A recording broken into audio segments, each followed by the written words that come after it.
这位不知名的道友，你自求多福吧。成仙，成道，这就是仙路，这就是。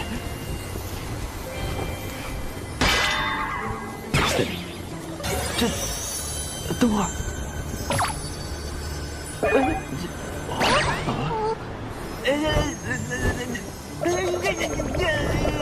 什么情况？为什么只有上半身变为了仙躯？现在该怎么办？主魔结阵让上半身飞升，下半身也很重要啊！又不是跟练辟邪剑法一样，有些东西能说不要就不要了。且慢！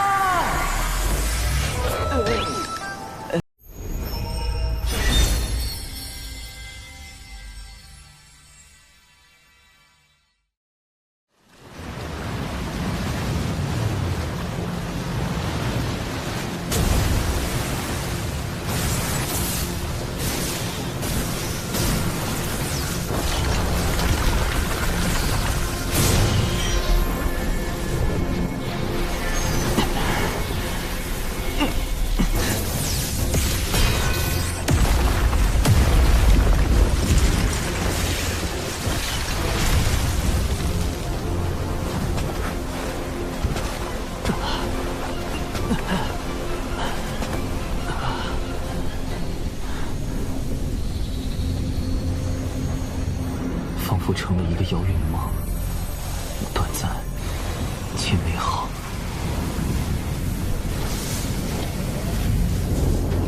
兰心，我的家乡，一个再也回不去的地方。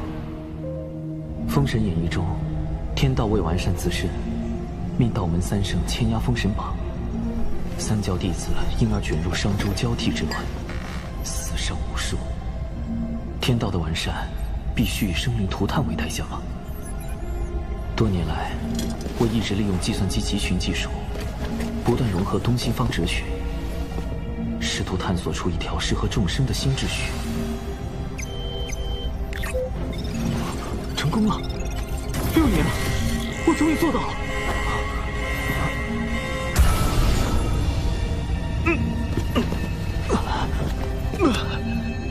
这破答案要解密6年，我要你这电脑有屁用！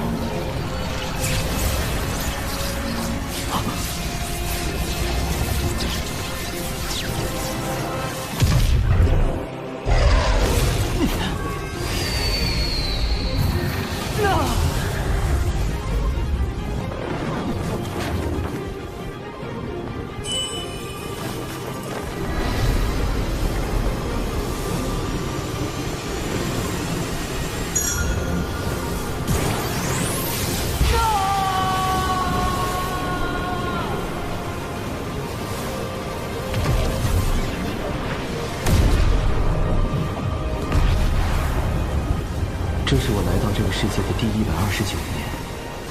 眺望洪荒的未来，天道为完善自身，必会开启封神。仙人一旦死后封神，便会被剥夺自由，丧失自我意识，彻底沦为天道的棋子。这根本就是一场劫难。为避免卷入封神大劫，我已暗中筹备数个方案，而眼下，劫云来了。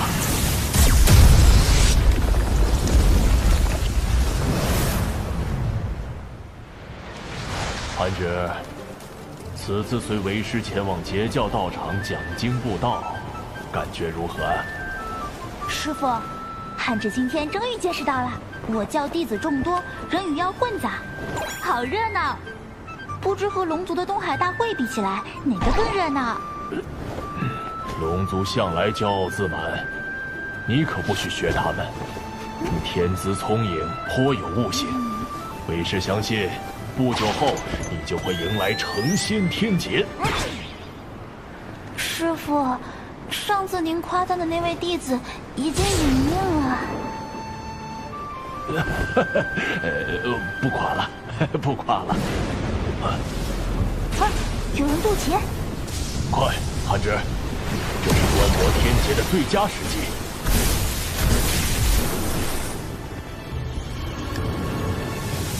劫好像已经结束了耶！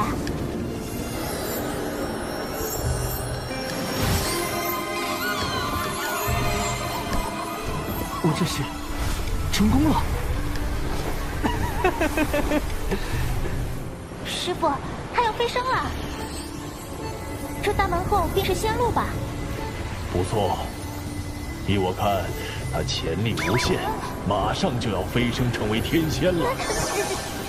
这位不知名的道友，你自求多福吧。成仙，成道，这就是仙路，这就是。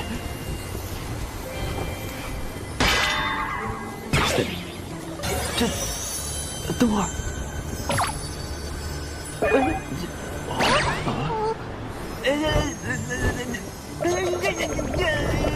什么情况？为什么只有上半身变为了仙躯？现在该怎么办？主动劫车，让上半身飞升，下半身也很重要啊！又不是跟练辟邪剑法一样，有些东西能说不要就不要了。且慢！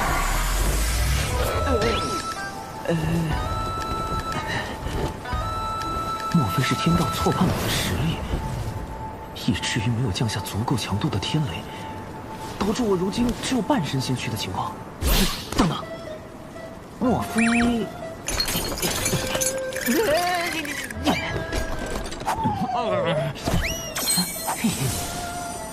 果然是火德玉遮蔽了天道。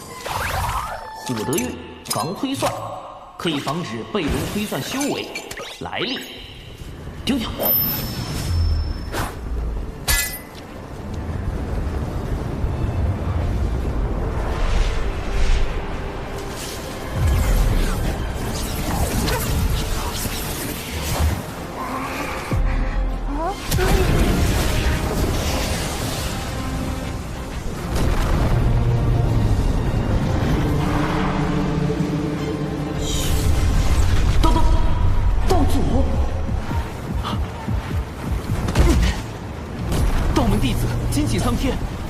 劫之变数，实非弟子有心算计。恳请苍天令弟子修行不易，再向天劫。也请苍天允弟子换一渡劫地，以免不测。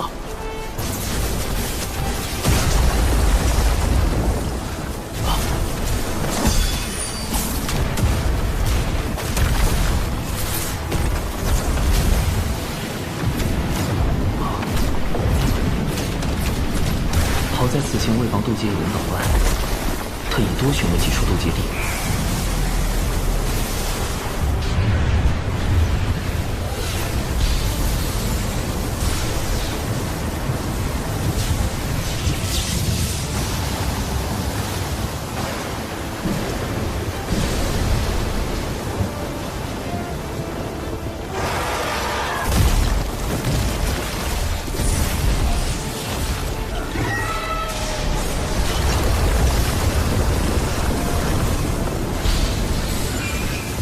厉害的劫运，是排行第2的九霄神魔劫。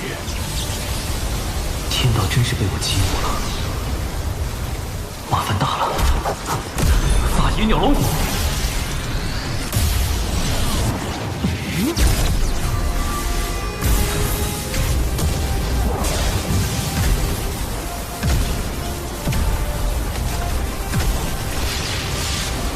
看来此人多数要死在天劫之下了。看来此人还有一线生机。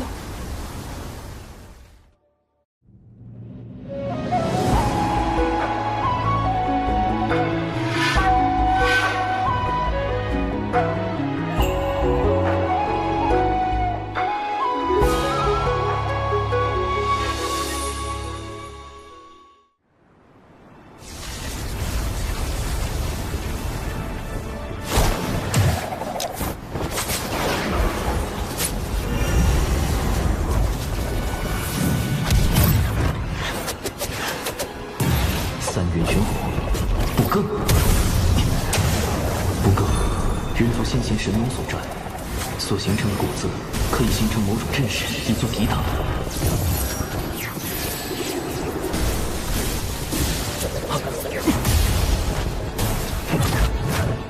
最后一道天劫不对劲。奇怪，除了天劫，好像还有其他东西。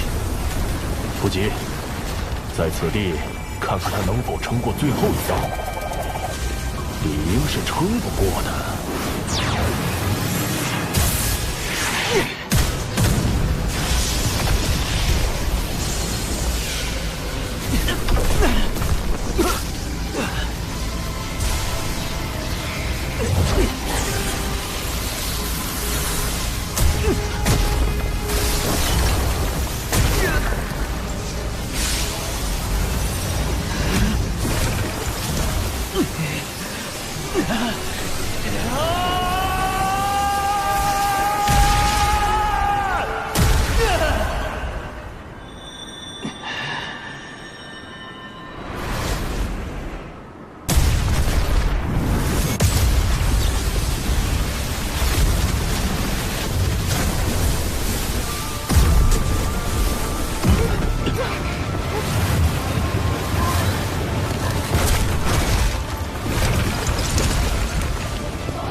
完美度过最后一道天劫，师傅，您的嘴真是堪比天道法器。成仙，成道，这就是仙路，这就是……竟能撑过此劫，咱们可过去结交，说不定他就要直接飞升天仙。这，等会儿，什么情况？师傅，你快别说话了！哎，是天罚，天道判定此人有违常理，降下天雷责罚。不讲武德。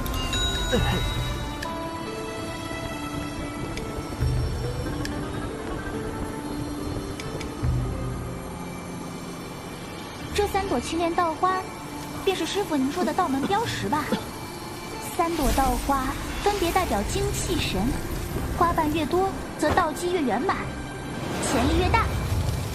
历经此劫，我的道花瓣数有27瓣，修至81瓣，但最后一道天罚让道花有了不小的损伤，我得赶紧找个地方疗伤。嘿，道友，吾师徒乃截教金鳌岛炼气士，无名元泽，无名寒指，特来为道友祝贺。金鳌岛寒指，难道是在封神大劫中死于大神鞭下，魂归封神榜的寒之仙？绝不能与大劫之人有任何牵扯。哎呀，恭贺道友飞升天仙！跑！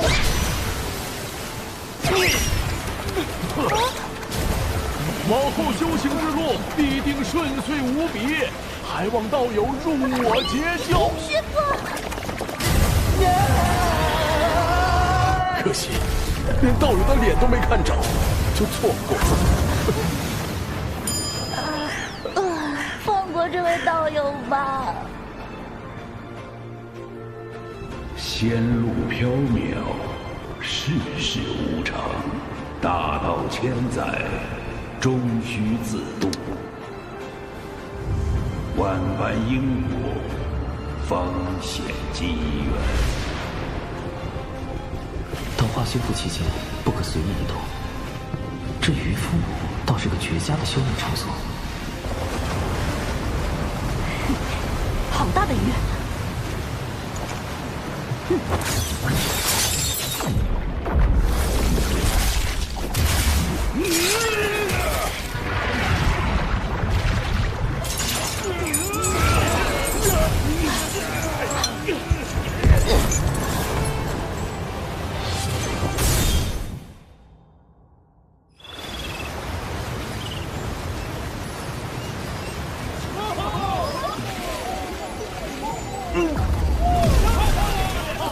好吵啊！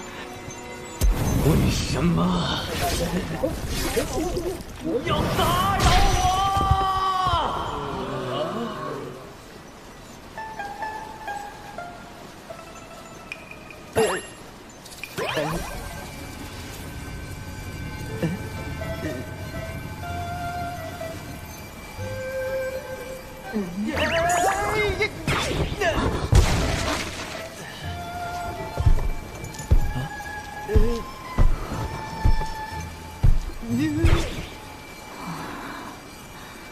这是海神。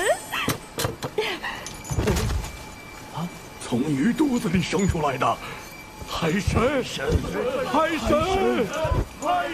快把海神从寨里好生供着，通知熊寨全体寨民，搭建神像，拜坛祷祝。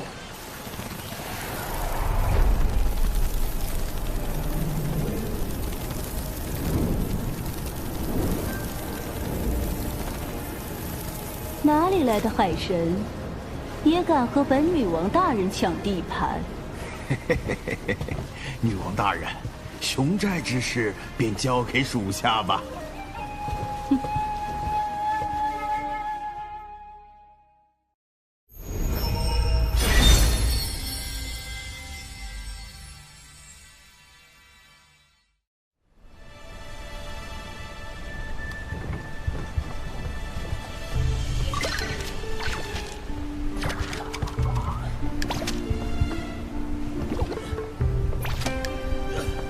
此寨地处南山湖州西南部，位置偏僻，寨民多以捕鱼为生。奇怪的是，寨民们都像吃了猛汉药一样，身形几乎都非常壮硕，吃食也都很正常。奇怪，莫非是祖传体型？这真的是人类会有的体型吗？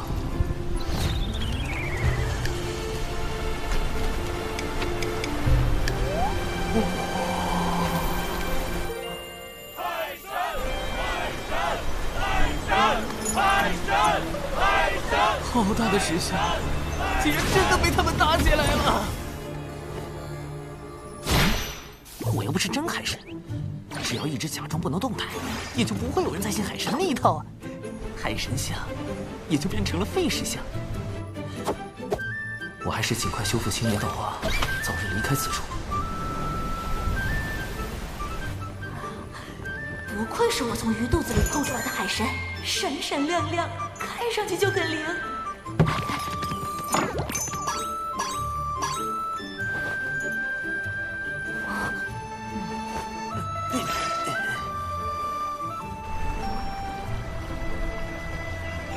道花总算彻底修复，我可以隐藏修为，模拟出未成仙的模样了。得尽快了断与熊寨的因果，别惹上什么是非。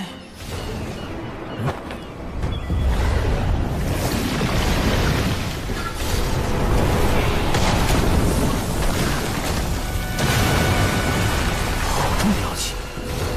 寨主，快看那边！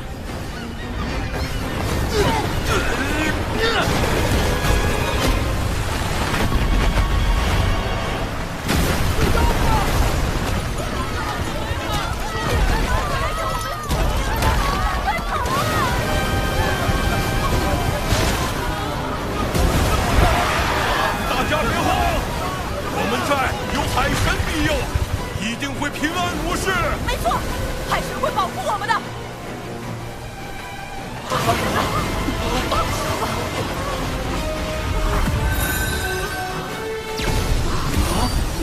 西方儿超凡玄中妙法，传福泽。寨主，这是……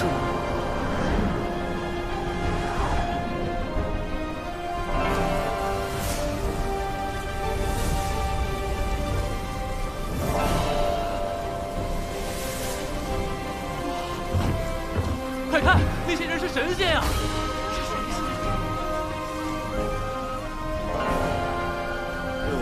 西法二圣是啥？与我们熊寨的海神里业吗？此乃我西坊教大教主结阴圣，二教主专提圣人，诸位与我西方教有缘，二圣算到此方有难，特遣我等前来降妖除魔。西方二圣，可是与道门三圣、圣母女娲并称道祖门下6大圣门弟子。不过与其他4位亲传不同，结阴尊体只算近门弟子，这才被分配到了贫瘠的犀牛贺州。据说结阴尊体当初为了成圣，曾发宏愿要振兴西方，打造世间净土，于是创立西方教。如今道门3教日渐鼎盛，西方教却因为地处偏远，门下人丁稀少，与道门的差距越来越大。西方二圣便开始推行广结善缘、招贤纳才的策略。但西方教弟子不远万里来到南赡部洲，对付一个刚刚出现的妖怪，时机会不会太凑巧了点儿？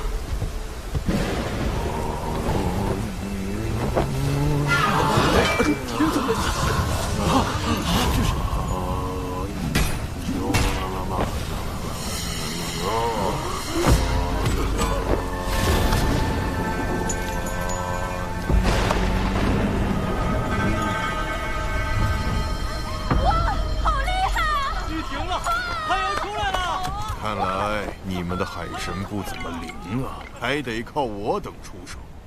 你胡说，海神会显灵的。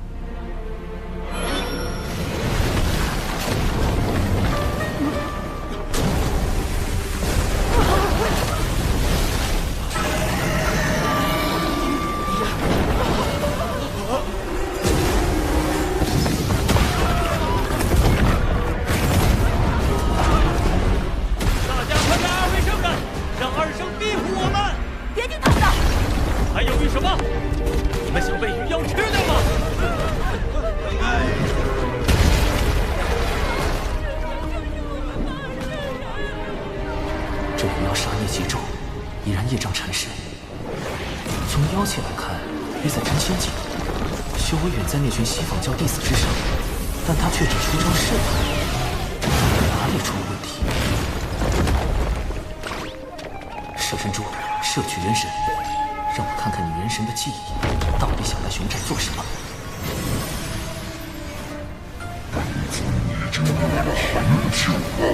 这次你的任务是袭击熊寨，你不是最喜欢人肉吗？只是记住，你最后一定要被我降服。原来都是一伙的，这鱼妖就是西方教豢养的大妖。西方教一边养妖害人，一边派弟子表演降妖除魔的戏码，就是为了吸纳更多门徒，壮大西方教。这可是2教之争，涉及西方2圣和道门3圣，一共5位圣人，好大的因果。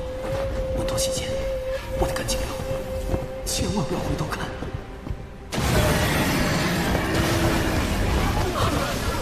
熊灵力还是没啥用，快来拜圣人老爷！不，相信海神大人，他一定会救我们。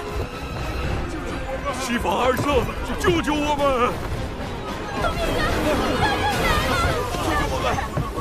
救命啊！孽障胆大包天，西方2圣在上，请赐予平当力量。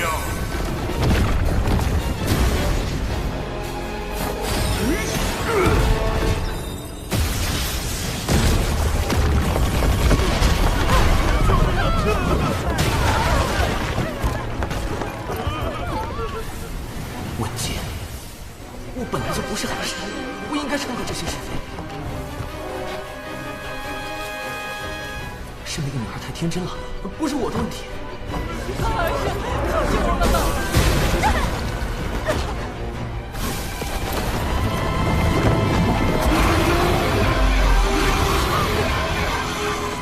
海神大人，求求你，快显灵吧！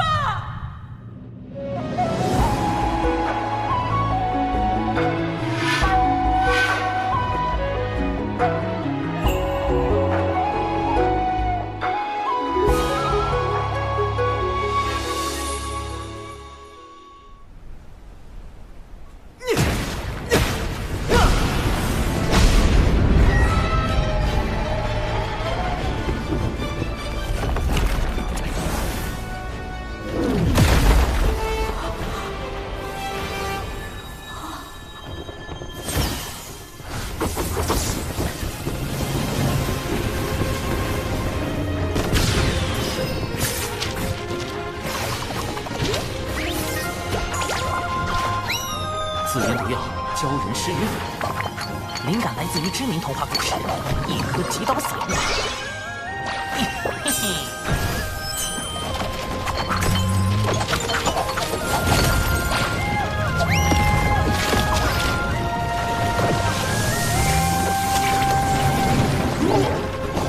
这是不是本尊？好一时的毒药，发不出声音。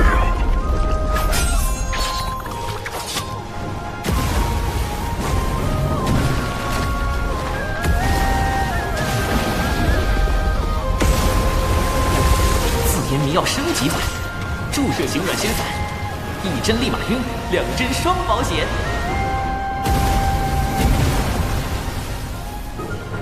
自研符阵。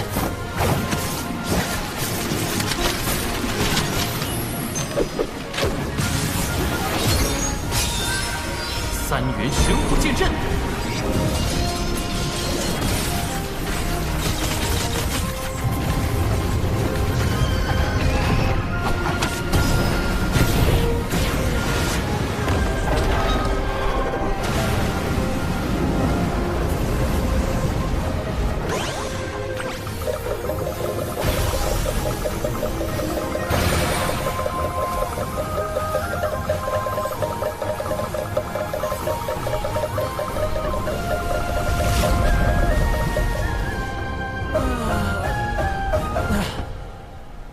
永不相见，莫再转生。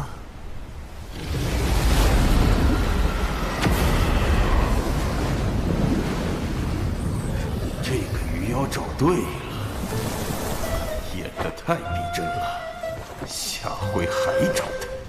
咱们熊寨能不能入西仿教，供奉2位圣人？当然可以，往后尔等就做我西仿教弟子。西仿二圣，西仿二圣，西仿二圣！你们怎么可以背叛海神呢？西仿二圣！老师不要怪他，我妹妹年纪小不懂事。无妨，不如让他随我西去，接受圣人指点，定能将他度化。我就这一个妹妹。哎呀，这可是天大的好事！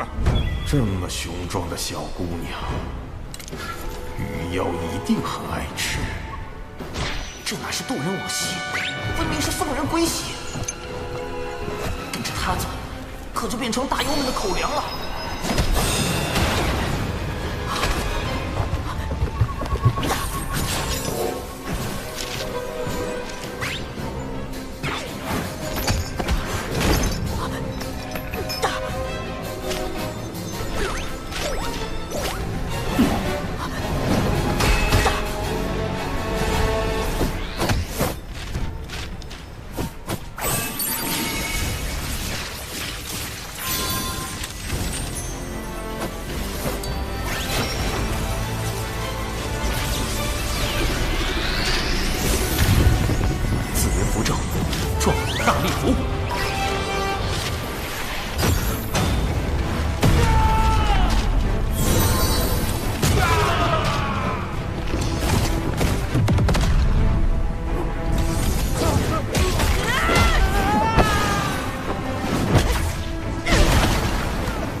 这么厉害，难道真有什么海神在助他？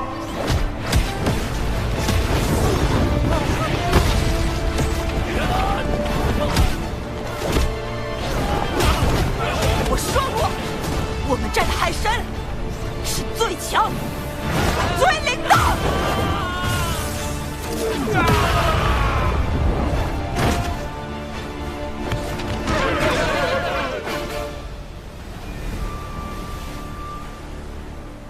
妹妹，你怎么变得那么厉害了？刚刚身体里突然出现一股神奇的力量，一定是海神大人显灵了。赶紧跑，趁没有人发现！等等，熊寨里还有一个我的神像，万一被西仿二圣看到神像找到我头上，发现是我破坏了他们的计划。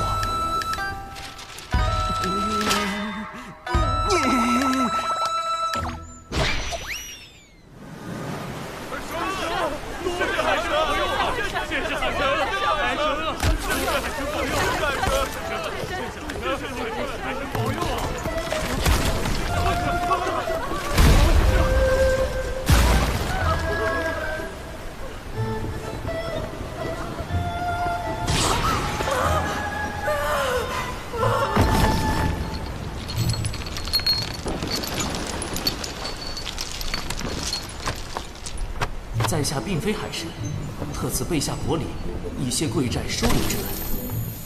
令符炼器士入门手册若干，少年强则雄寨强，无需求仙拜神，自可修炼星寨。他虽然不是海神，但他是英雄。我也想成为他那样的人。你现在立刻马上回到道门的地盘。西方二圣只是道祖的记名弟子，我道门3位圣人来历却是正统的亲传弟子。道门3圣罩着，就不怕那西方二圣了。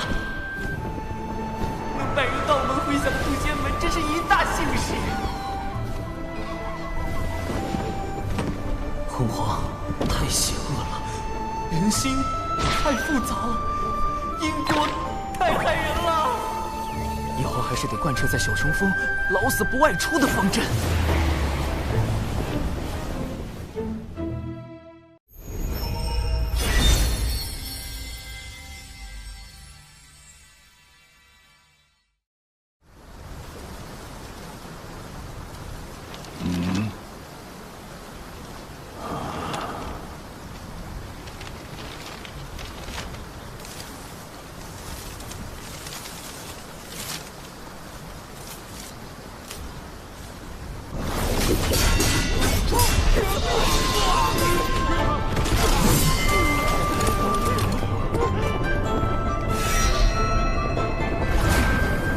此前龙族2太子为立威重创长寿，如今玄雅击败众龙族高手，也算为长寿出了口恶气。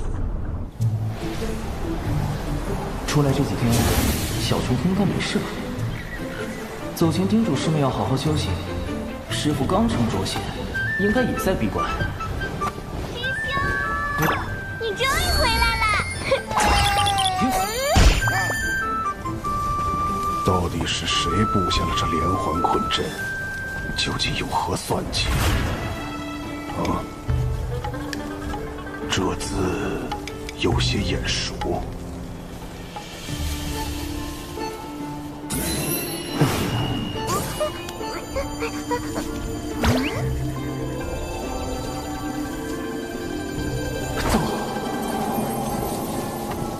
还请不要破坏此地的一草一木。此路通往一处没有隔音阵法的空地，难道还留了出口？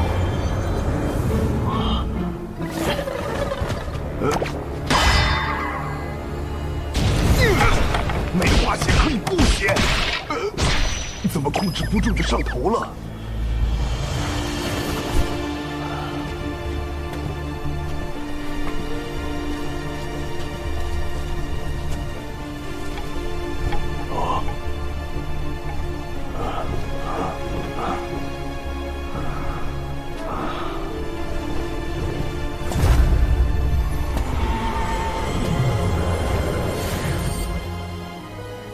当初在丹房外设立体复合型组合大阵，是为防止有人发现我私炼禁药融仙丹。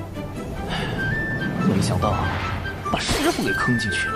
幸好师兄早在阵中准备了待客间。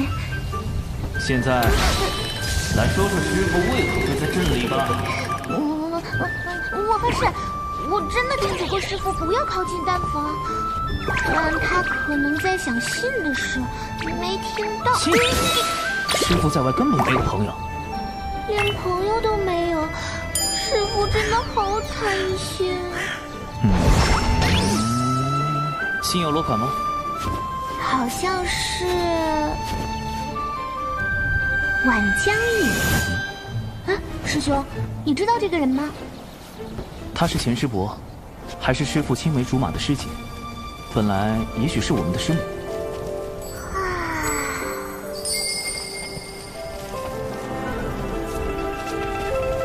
能看上师傅这么认死理的人，晚师伯一定是一个很好的人。但为什么他没成为师母呢？900年前，晚师伯还是咱们渡仙门的门花，在门内拥有很多爱慕者，而其中有一人因苦追10余年不得，便迁怒于师傅，暗中偷袭，致使师傅道基损毁。情场失意就背后下黑手，活该他一辈子单身狗。难怪婉师伯看不上他。后来，婉师伯为了给师傅寻找修补道基的宝药，便离开了渡仙门，自此再无音讯。师兄，你说婉师伯是不是找到了宝药，所以才约师傅见面？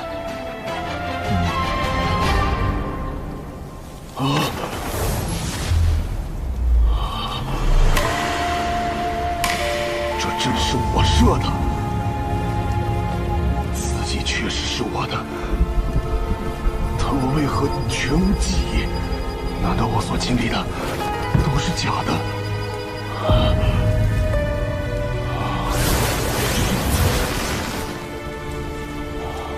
师姐，师弟，这次门内大比已是第14年，进步不少。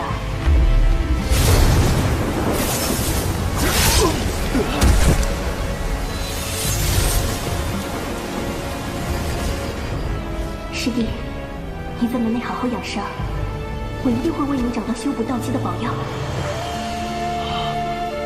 师姐，不要走，不要走！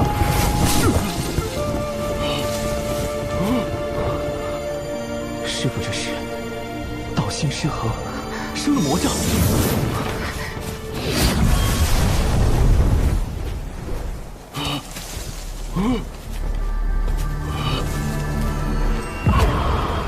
道基残损，心爱之人离去，挣扎半生只修成一个浊仙，你的过往还真是凄惨呐！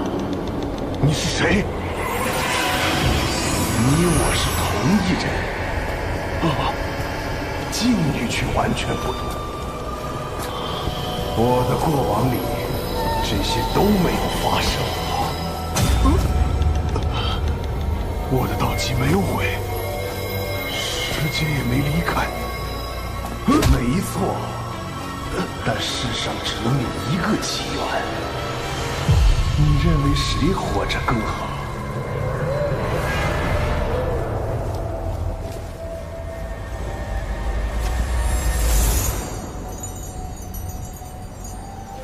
那么，只要我不在了，一切都会是最好的样子。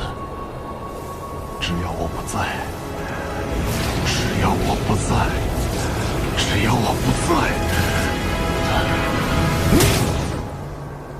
静气凝神，心念归一。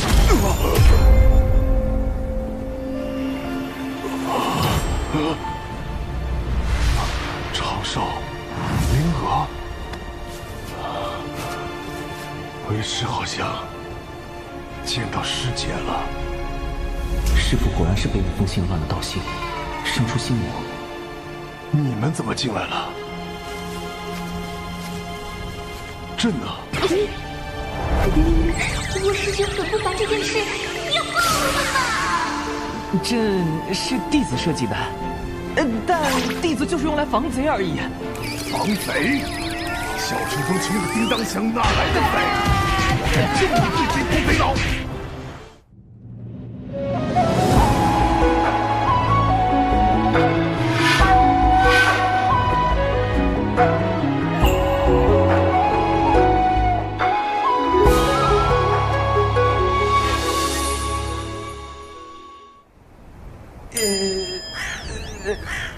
为师有要事得出门一趟，小琼峰再由你打理。先稳住师傅，婉师伯多年未回，门内应该已经将他从小琼峰除名了。安门归等于叛出师门。师父身为一峰之主，若与他私下会面，该如何向长老们交代？那你说该如何做？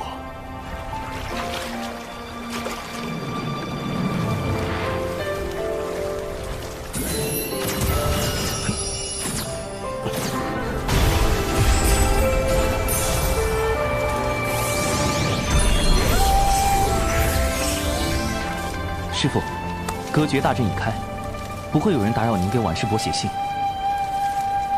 师兄。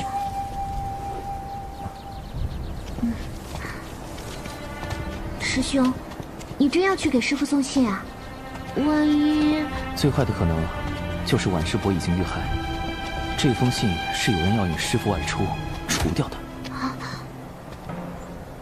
师兄，你是不是已经有怀疑对象了？不错，此人就是毁掉师父道基的那个情敌，如今就在西南国。那个武力仅次于九次九仙所在的破天峰，但财力第一的封号。南内不会因为小权攻穷，便任由他封欺负吧？事发时并无旁人，门内无法判定事情经过，只能略作惩处。我本以为这段恩怨已随婉师伯的离开就此了断，可没想到，如今师父修成浊仙，更有望突破真仙境，对此人便是一种威胁。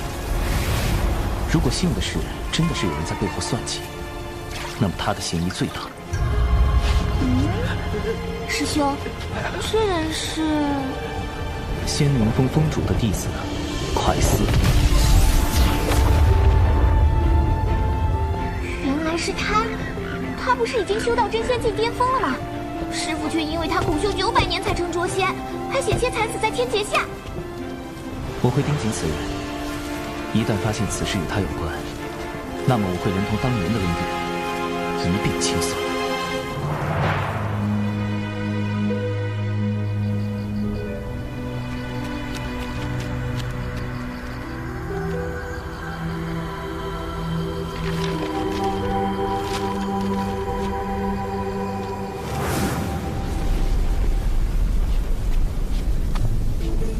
此外，赴约途中也有风险，还需增加底牌。师兄，这是要干什么呀？此物名为侧感石，涂上寒色花的枝叶，遇到神石就会变色，可监察是否被窥探，以及窥探者的修为。这事小纸人不也能干吗？给你增加点参与感。这丹炉里炼的什么药？天仙版软仙散。为蒯斯这个真仙准备这么高品质的药，有点浪费啊。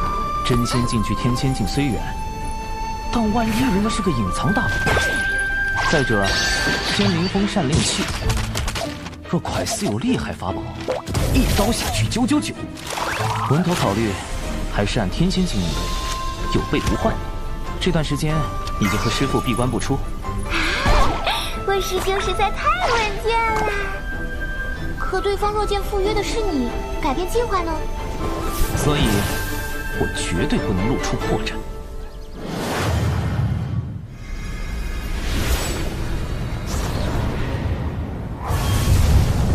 怎么刚好碰上从东海大会回来的人？假装没看到。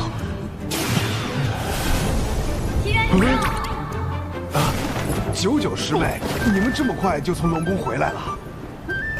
别提了，龙宫那位二太子敖乙不知道又发什么疯，所以结束的仓促。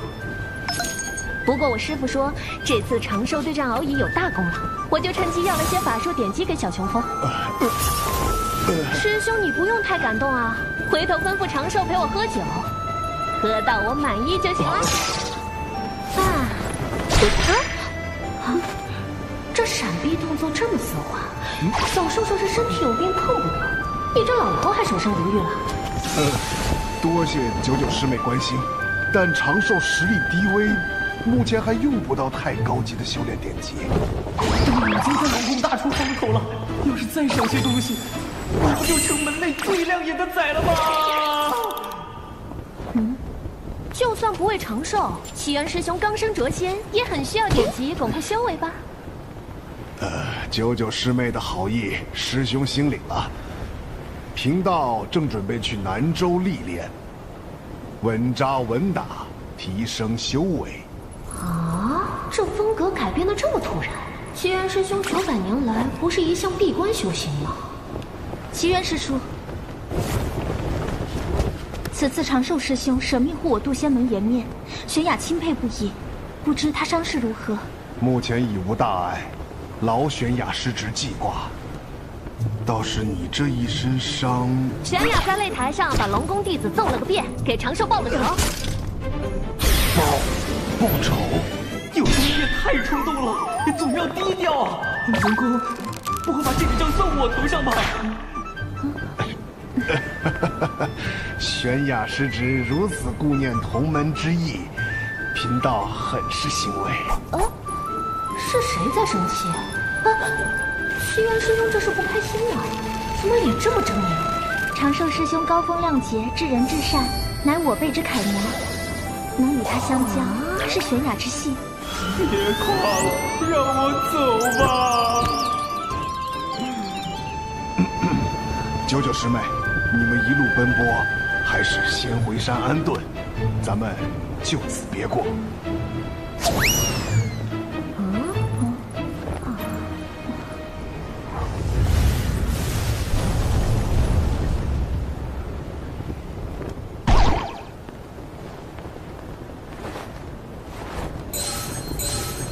侧本是有反应，我被神识锁定了。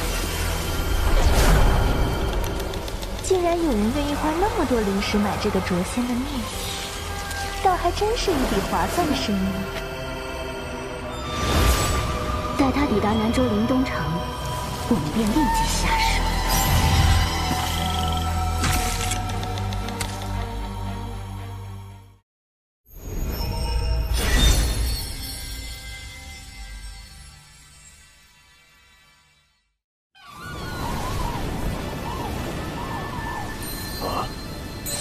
根据侧反石的反定，共有3道神识锁定我，2个元仙境的不足为惧。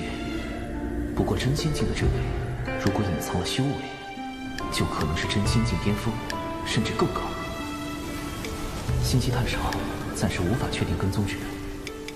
也罢，我已经备好了15种应急预案，方便及时应对。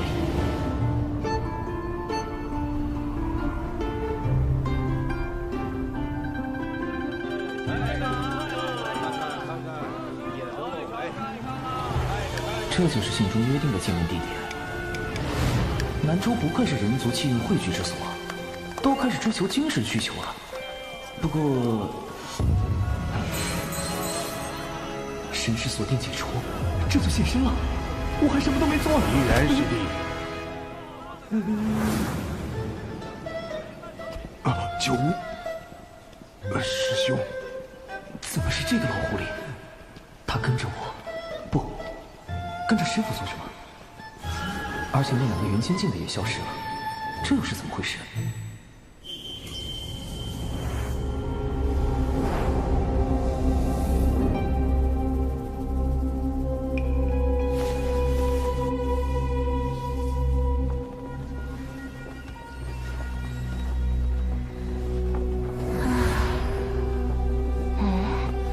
他旁边那人是？不知道，他是在城中与目标碰头的。之前我们一直小心隐藏在地面追踪，没有发现别人，应该也没有暴露。保险起见，我们得掌握主动。有这个法宝在，2人一并杀了也不是什么难事。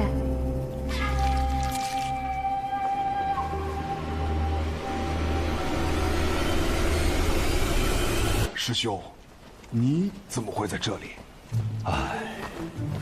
小九担心你独自外出不安全，托我暗中相护。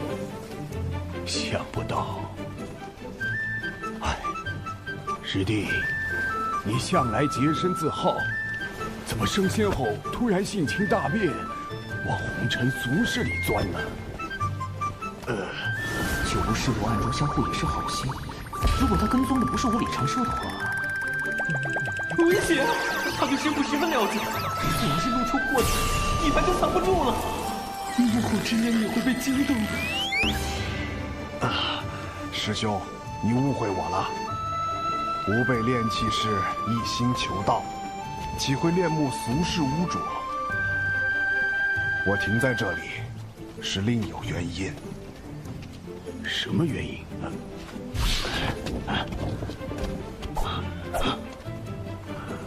城中如此繁荣，凡人温饱不成问题。这些人却脚步虚浮，跟恶鬼似的，着实古怪。唉，想不到师弟如此单纯。师弟自梦晚将与师妹近1000年，一直很寂寞。我这个做师兄的，确实不该过度苛责。总感觉他在想一些不礼貌的东西。确有一些人阳气虚弱，寿元无多，像被妖族吸食了精气。而里面正好有3个妖怪，一个真仙境，2个元仙境。方才我没能一眼看出，师弟，你的眼力不错呀。我升仙之后，确实眼力有些长进。看来之前跟踪我的，就是这2个元仙境的妖怪。师兄，事关重大，我们是否马上返回门内禀报？师弟何时变得跟长寿一般思虑周全？此事目前只有推测，却无证据。不如先暗中探查一番，若确有其事，咱们联手除妖，护一地清明，岂不美哉？师兄果然是义薄云天。就我师伯轻易就能发现我与师父的细微不同，我必须更加克制，不能越线半分。末世3姐妹加场表演马上开始，走过路过不要错过呀！加场表演。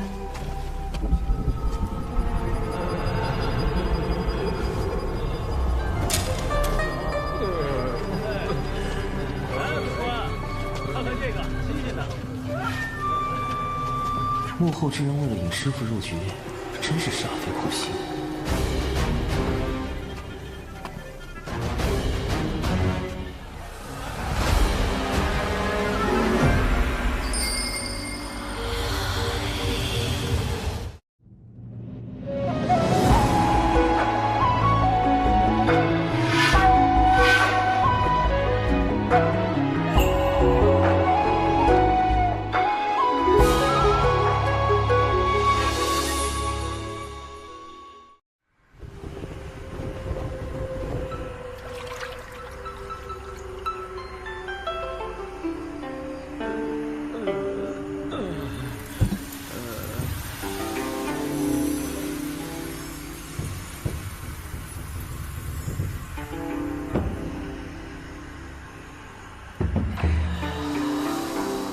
跟九无师伯一起行动就是暗器，竟然抓到了妖怪吸食人族精气的现行。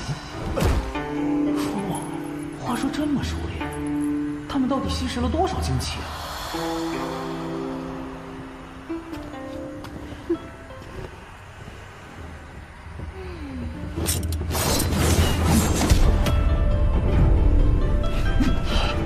你们没中姐姐的万象迷魂物，难道你的修为比姐姐还高？我至少是真仙境巅峰，怎么会跟一个浊仙在一起？妹妹们，先杀了那个浊仙！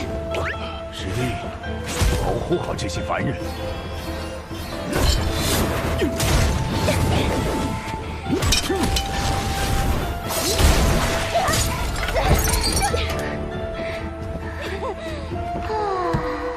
好吵，发生什么事啊？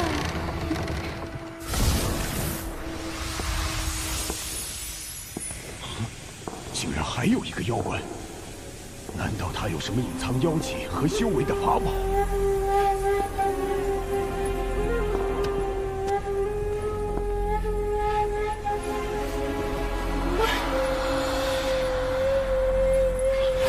掌柜的，他打伤了我的2个妹妹，小兰姐姐，你一定要为我们做主啊！敢在我店里干？师弟，千万保护好自己！我绝饶不了你！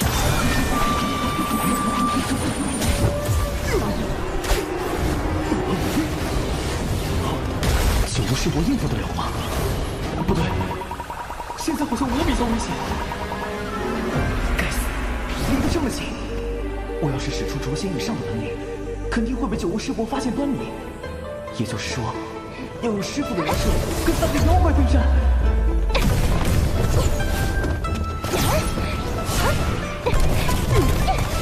是个糟老头子，怎么这么能跑？为了装师傅，我饶命了。没事儿，他跑不了。万飞小可恶已经成了。不妙，琴声中竟然暗藏无形水雾，逐渐令人窒息。虽然我本身的天仙境修为足够抵挡，但显然师傅这个捉仙是抵挡不了的。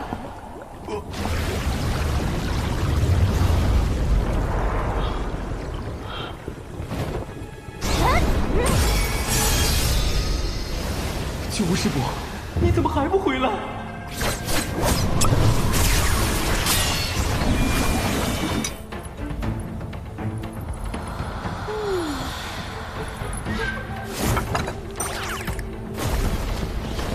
不好，事体有危险，必须马上了结这个妖怪。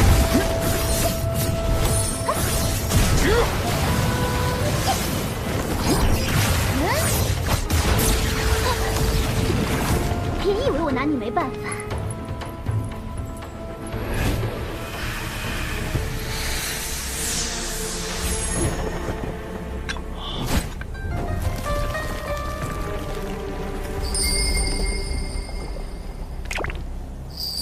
你是青丘狐族？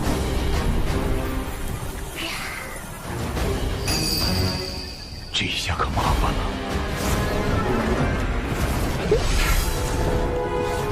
算了，秋人和陆秋瑾岂会便就抛你几远？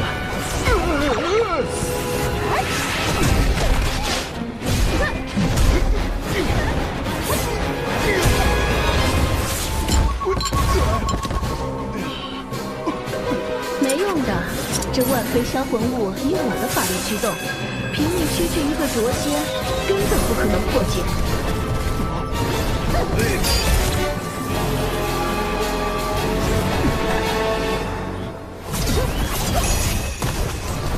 贫道的法力低微，大家绝不会向你们这些作恶的妖怪屈服。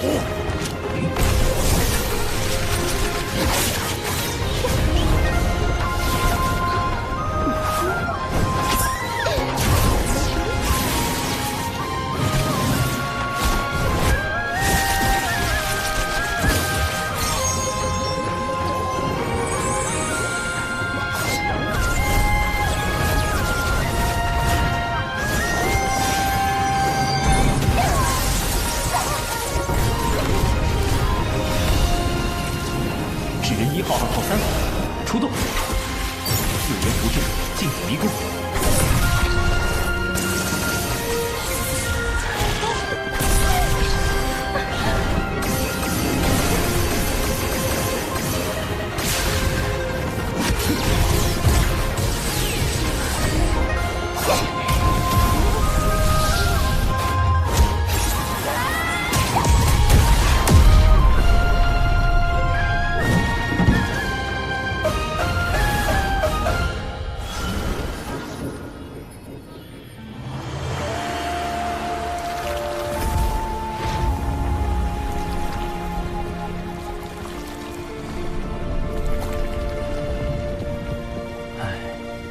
人类总是会被表象所迷惑。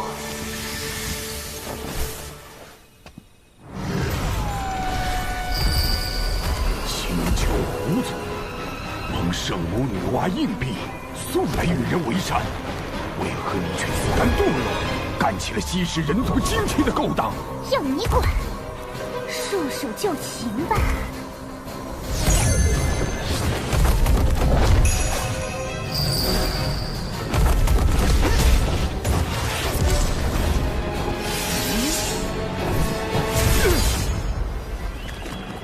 我要杀了你！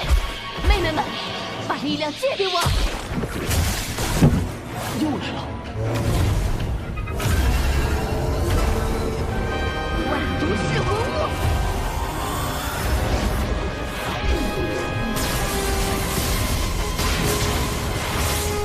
如果我往下攻击，的实力，引起九无师伯的高度怀疑。但如果任有毒物蔓延，师傅的人设是保住了，人就很难保住。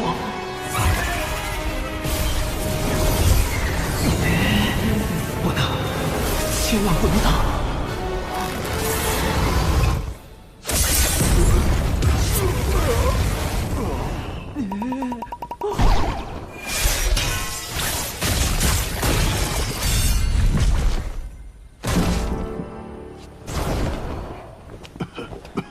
师弟，没事吧？这3只妖怪着实厉害，多亏师兄大救。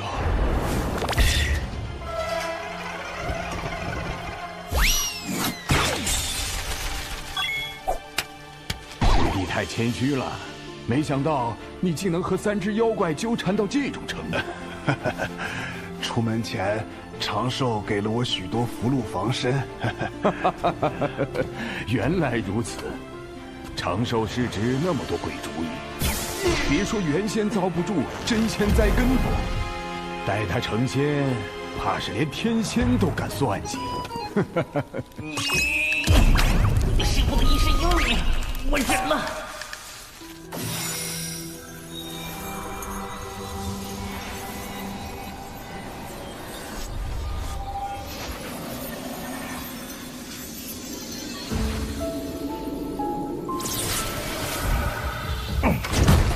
下在琴上的禁制破了，暗杀失败。奇缘呐，奇缘，你当了900年的废物，一朝成仙还是如此能干。越是如此，我越是留不得你了。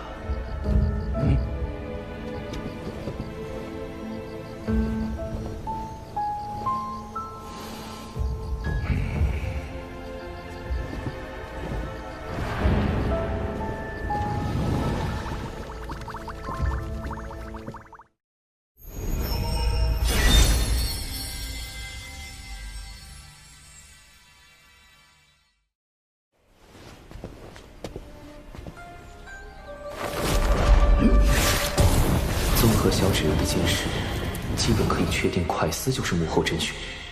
他以晚江雨为名，引师傅前来灵东城，欲买凶除掉师傅。如今快思得知蛤蟆药失败，已在赶来的路上。他最快1个时辰就能到。麻烦就麻烦在九无师伯。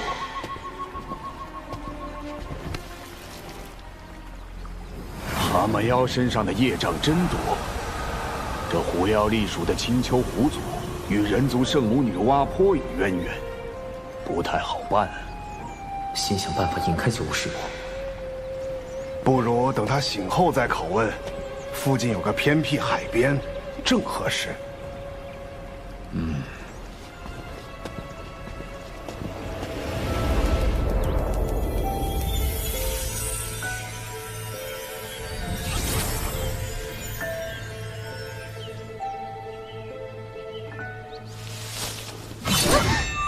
行了，你这狐妖为何在人间作祟？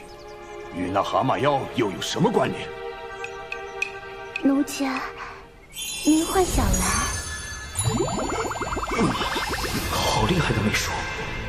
好在我常年研习千星咒，问题不大。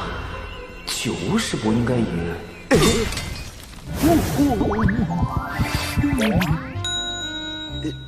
九无师伯，你冷静一点啊！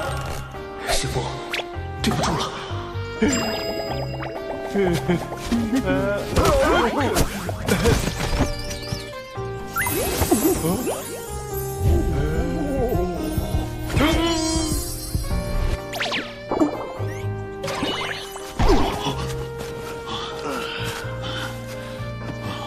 还好有这东西在。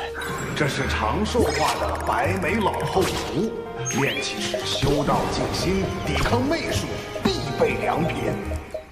好厉害的法宝！哼，竟敢用媚术欺我的魂符！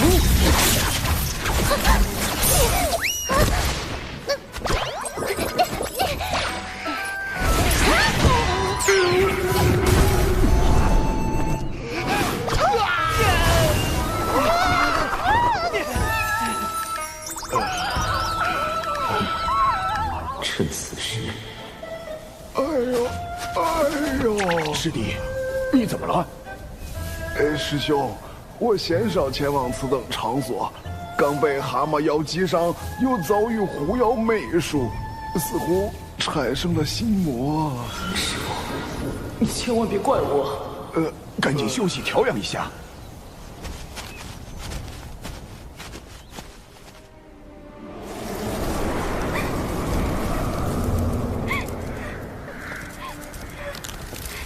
姐姐们，你们死得好惨！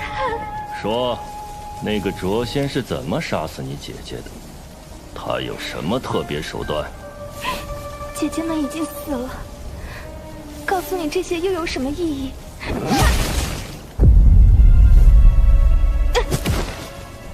那你也没什么留在这个世界上的意义。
天仙丹软仙散，看起来效果还不错。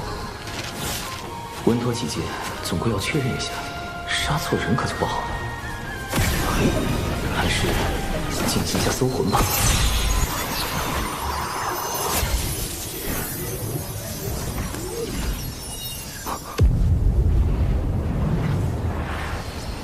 师父。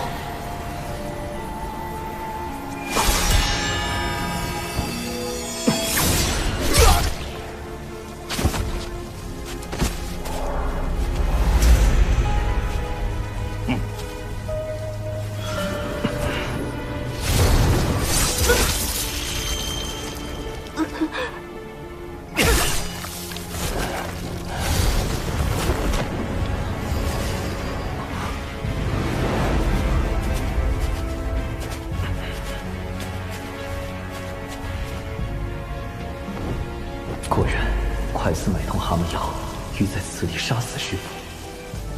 师父，万事不枉，令东城百兄杀人事件确认完毕。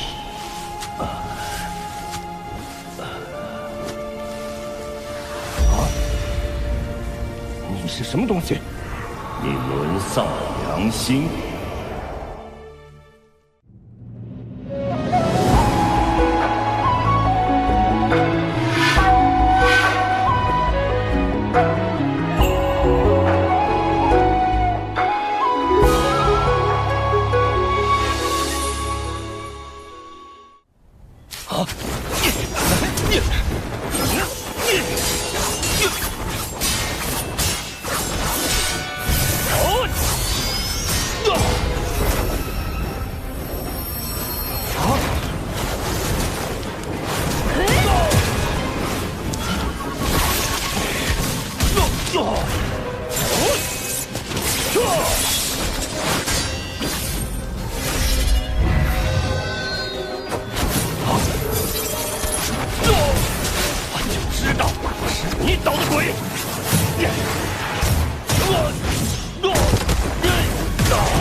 追日破云梭。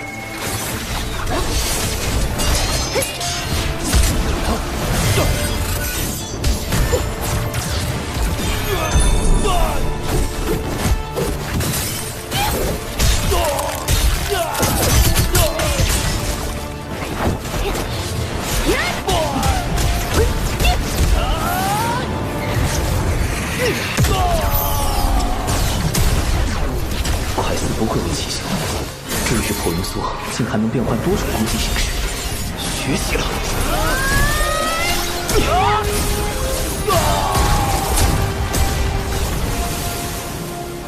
怎么可能？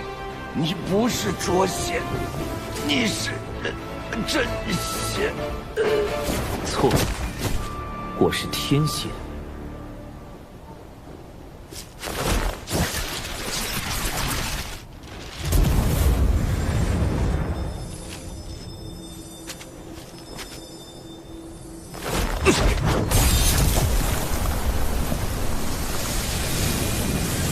望为永世，无法转世。我确实没有参与吸食人族精气，不信的话，竟有功德。一般来说，行善带来功德，作恶带来业障。等功德积攒到一定程度，便可获得成圣契机。机缘上佳者，可凭借功德成圣。当今6圣都是以功德成圣，道门3圣以教化取功德，西方2圣以发宏愿取功德，圣母女娲则以造人取功德。但这狐妖身上的功德，这是祖传功德。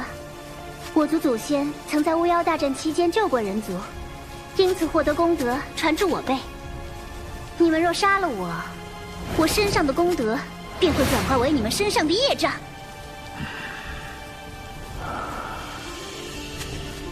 师兄，此女虽狂妄，但所言不无道理。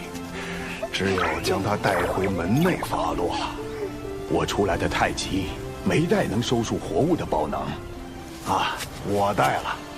出门前，长寿特意为我备着的。符箓、宝囊。契元师弟似乎谨慎过了头，这些东西真是长寿师侄给他的，还是说……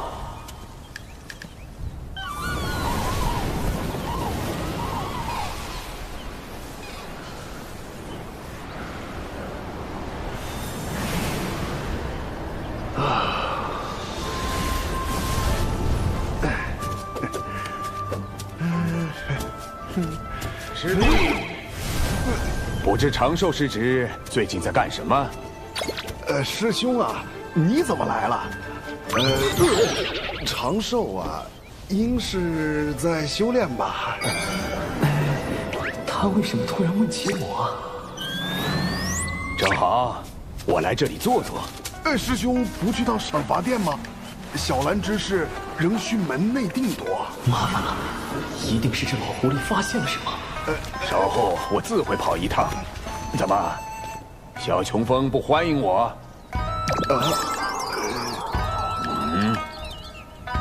那怎么会呢？师兄造访，必令小琼峰蓬荜生辉啊！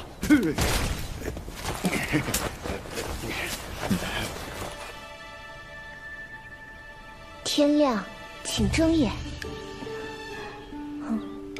昨天晚上死的是99师叔。玩了一天了，每次都是我先死，不玩了。99师叔，你耍赖！我就知道，李长寿呢？他哪里去了？五师兄，你怎么来了？哼，坦白吧，师侄，我早就怀疑你了。跟我玩这一出，怎么可能瞒过我的眼睛？九无师伯，一起玩狼人杀吗？李长寿竟然在这玩什么狼人杀？那起源真不是他假扮的。保险起见，还是用法术查探一下。身世为引，虚实尽显。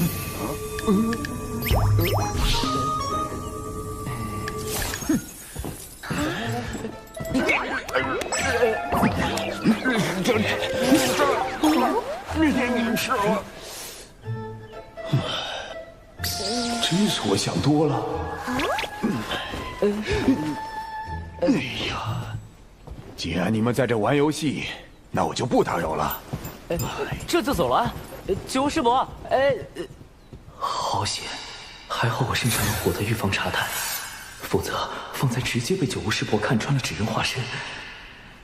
看来是我扮演的师傅不够像，才引起了九无师伯的怀疑。往后定要仔细观察师傅演习，进一步提升演员的自我修养。这次我与纸人兵分3路，击杀蒯斯的同时，利用九无师伯制造师傅的不在场证明，用99制造李长寿的不在场证明。其中多有风险，往后需好好复盘。只是师傅那边……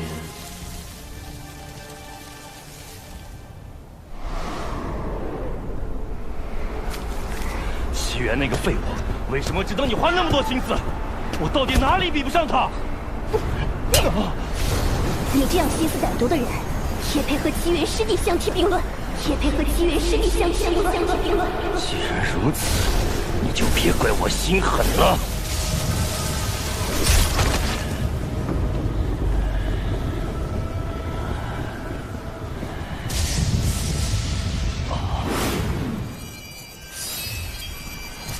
师傅，临东城之约也是蒯斯的阴谋，他欲买凶除掉你，后双方因私怨大打出手，同归于尽。你回去吧，为师想一个人静静。万师伯虽死，但仍有魂魄留存于世，也许师傅和万师伯真能有重逢之日。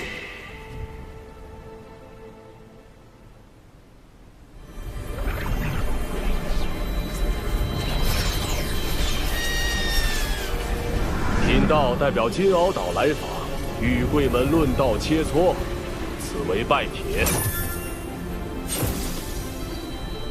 我渡仙门与金鳌岛同属道门，却应增进交流。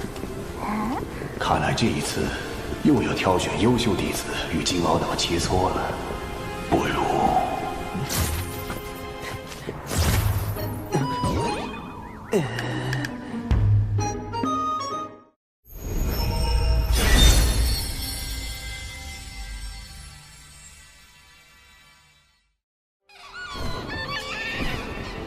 我等想与小琼峰的高徒切磋。小琼峰，门内最弱的峰头，金鳌岛此举何意？难道想故意折入渡仙门？应该是想避免道门争端。小琼峰实力如何，稍加打听便知。金鳌岛获胜面上有光，咱们渡仙门也不算失了面皮。小琼峰有师徒3人，不知道友想与哪位切磋？李长寿。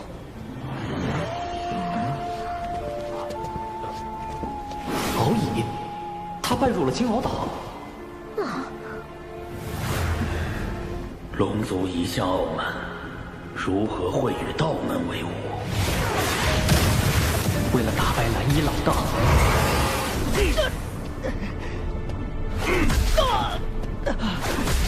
我要去道门拜师，修习圣人道法。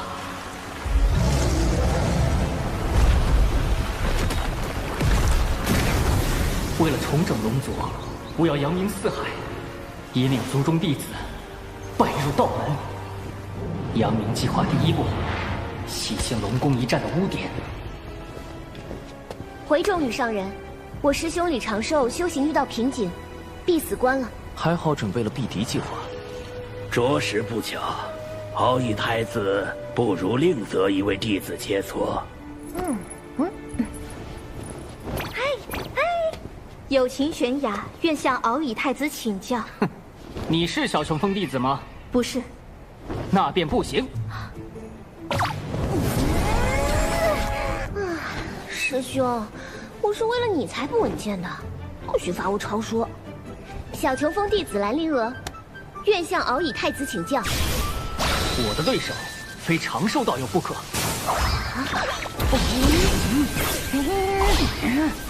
否则心魔难消。龙宫一战说的是长寿，你为何会有心魔？心魔这种事，懂的人才懂。我给蓝衣老道写了后，怕老道这件事实在丢龙现眼。他既然闭关了，我就在门外等他。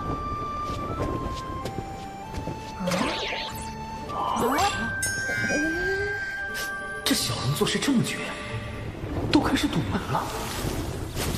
事关龙族兴衰，我绝不会放弃。那就这么耗着吧，看谁熬死谁。我龙族寿命长得很，熬死你还不是绰绰有余。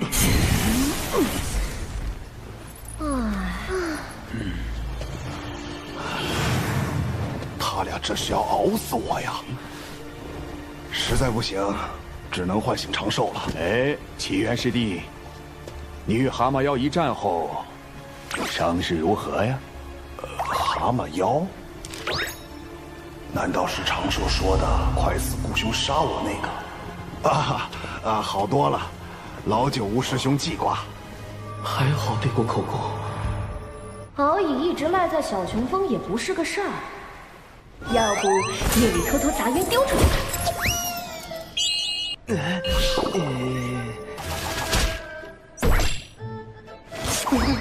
我会被龙族暗杀吧？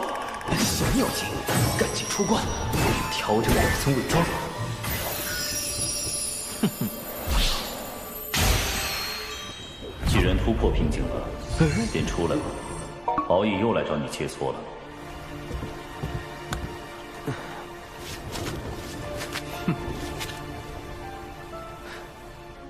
敖乙已渡劫成仙，而弟子不过反虚境，怕是难以取胜。师傅，弟子有一个既不与敖乙交手，又能让渡仙门稳赢的法子。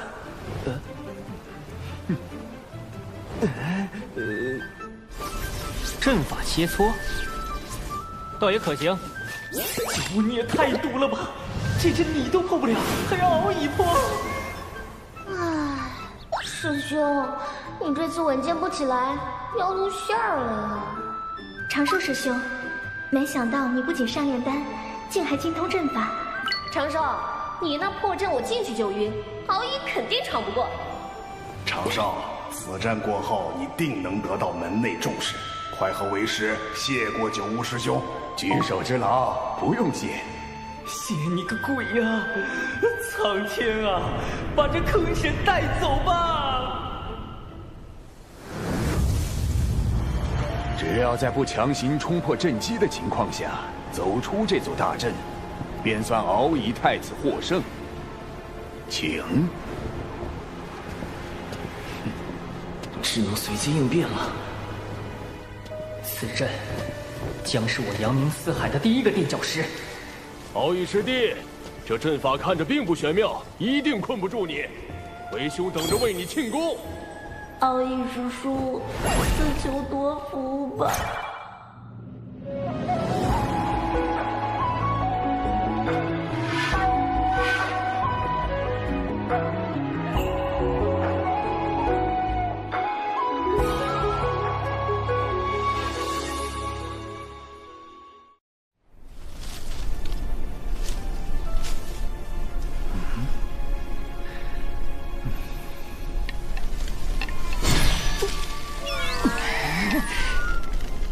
回来了！水灵灵珠，给我封住这连环困阵！竟是生于人骨的先天法宝，难怪能阻断大阵运转，令生人显现。但……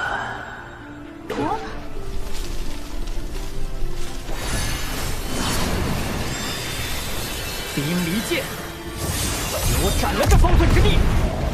又一件先天法宝。敖乙真是旷里有家，只是阵法造诣差得令人发指。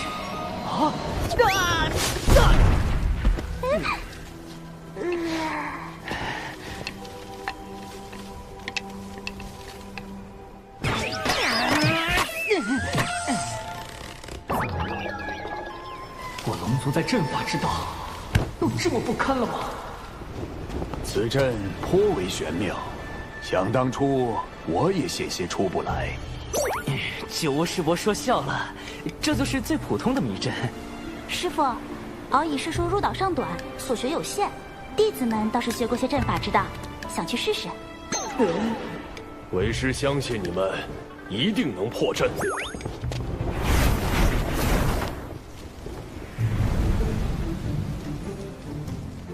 啊，好好的师傅，长了一张嘴。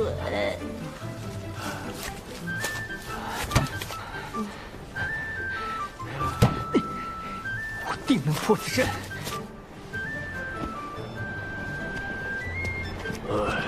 终归是败了，也罢，贫道这就将他们带出。前辈且慢，我来开。是时候展现我金鳌岛真正的阵法造诣。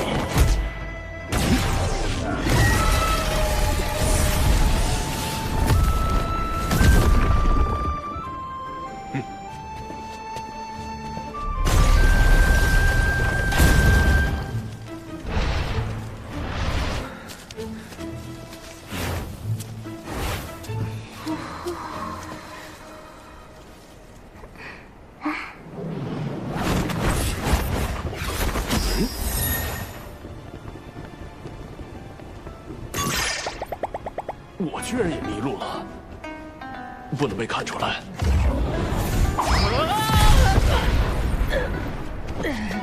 我龙族还能站起来。敖乙师弟，为兄来救你了！连天仙都被困住了。长寿在阵法上的造诣确实不凡。长寿啊，这个优秀仙苗，你当定了。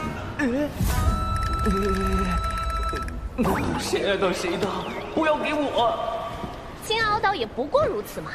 九九师叔，既然你主动吸引火力了，一定不介意我再把祸水引向你吧？此阵能有如此威力，九九师叔居功至伟。这座大阵一直是靠您浑厚而又纯粹的法力在运转，对吧，师妹？可不是嘛，阵基里的每颗灵石都是您嵌进去的。九巫师伯推荐的就是靠谱。可是小琼峰真的需要真仙指导布阵，就要真仙，就要真仙！真仙？他就是真仙，你找他。师兄，好像是有这么回事。难怪我在镇里一直兜圈，原来是九九师妹所拨。是吗？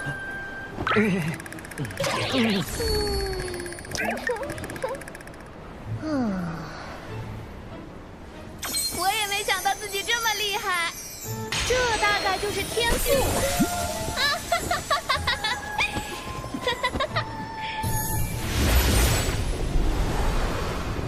九九师叔实力强横，众位道友闯不过去，实属正常，切勿因此沮丧。我输了。道友阵法之玄妙，敖乙领教了。师傅，你怎么也在镇里？为师是来找你们的。如今是我金鳌岛输了一阵，不知小友能否和敖乙师弟再比试一番？当然，绝对不是为了输赢啊，只是想助我师弟摆脱心魔。一个成仙的挑战一个没成仙的，这公平吗？请元泽师兄将我的修为封到反虚境。这倒是公平了。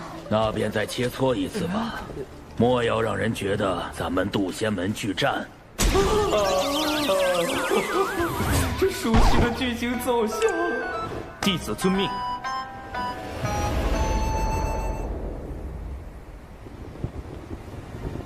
敖乙太子，今日与东海大会有些不同，我或许会胜之不武。道友于阵法之道已经胜我，这一战是敖乙强求得来，道友尽管出手。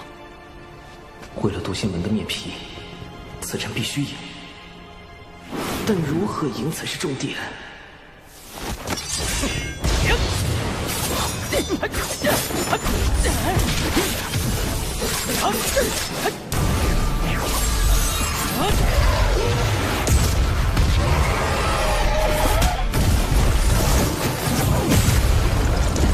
好快的盾法！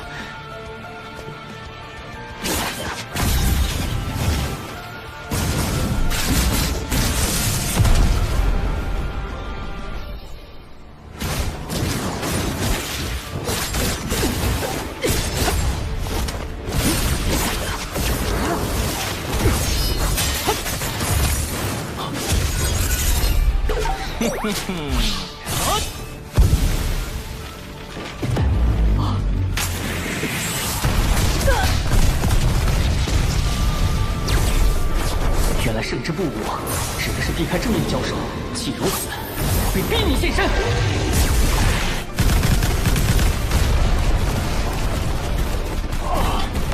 都炸成这样了还不出来，这人的打法真是一言难尽。总之，敖乙太子拿土遁没办法，承受也算立于不败之地。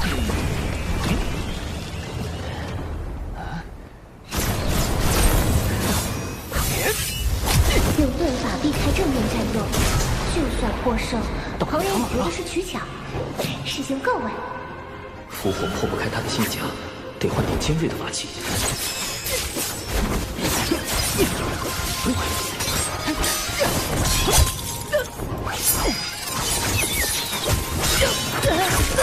攻击如此密集，来不及细查此人踪影。再这么打下去，敖乙师叔要被炸成刺猬了。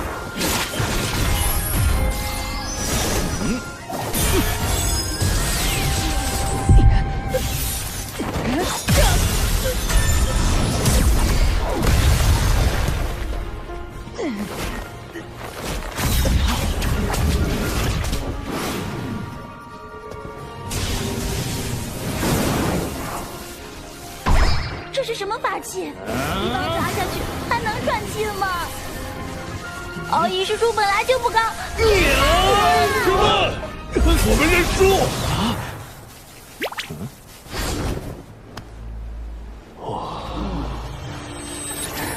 输了，我又输了。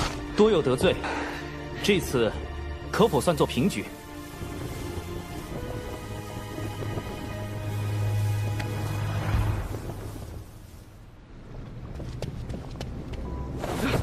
女王大人，咱们派到南海传教的弟子失联了，让压神的人去查看一下。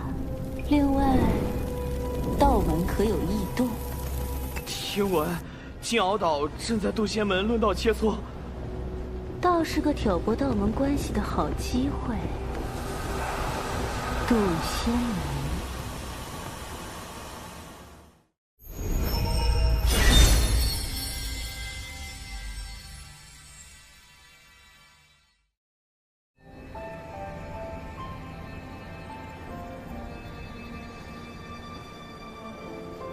长寿道友，不，长寿兄，如此光风霁月，已心有所感。此番回师门，定会好好参悟。敖乙兄客气。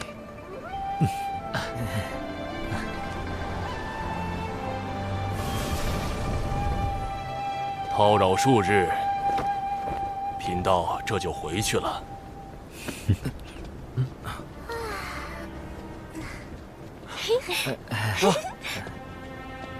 禀众羽上人，望秦上人，人教逍遥仙宗借来传信玉符。见信如晤。近日，阐教云中子与截教多宝道人于中神州起争执，两教弟子到场助阵，我宗调停无果，盼贵门来援，逍遥仙宗锦旗。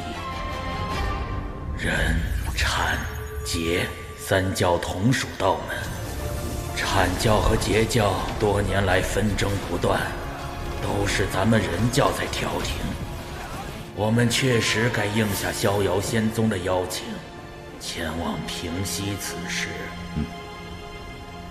阐教又与我截教吵起来了，不多说了，贫道这就前往中神州助我截教。三教终究是一家人。今日天色已晚，原则道友不如在此留宿。明日我派人与你一同前往中神州，平息纷争，如何？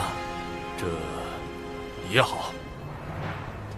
明天你们俩就先回金鳌岛吧。九乌，明日你随原则道友一行去中神州。是。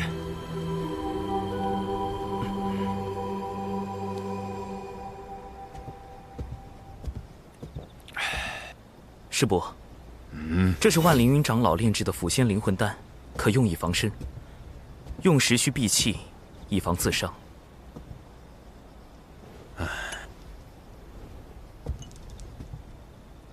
你小子有心了。师伯切记，此丹毒性甚烈，非危及生死，不可擅用。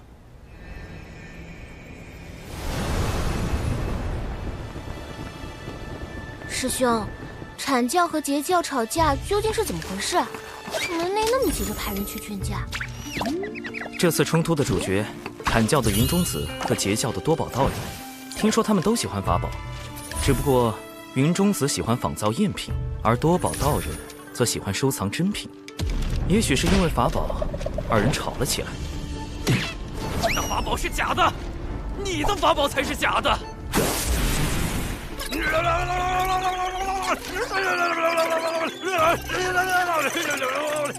总有人嘴笨吵不过，于是很快进入了洪荒吵架的必备流程——骂人。二人都叫来了各自的师兄弟，两人的争吵升级为两教的矛盾。这样一来，作为道门三教之一，从不参与阐劫之争的人教，不得不出面调停。逍遥仙宗劝架无果，又发动骂人战术，叫上了咱们渡仙门。就为这么点小事，闹那么大？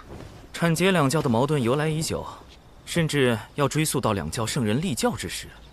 九无师伯前去劝架，但愿别是吃力不讨好。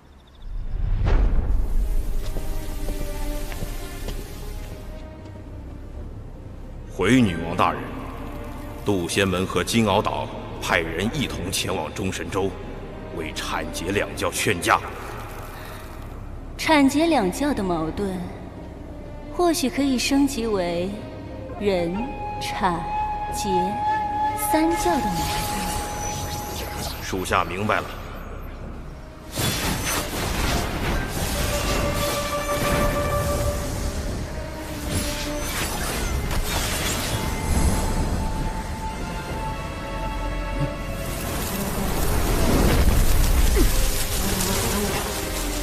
太多了，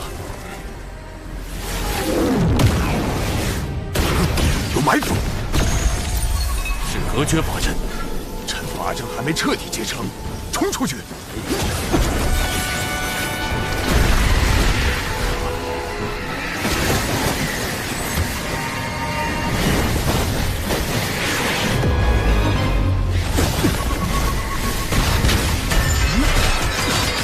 我赤鸟向来性情温顺。突然出手攻击，事有蹊跷。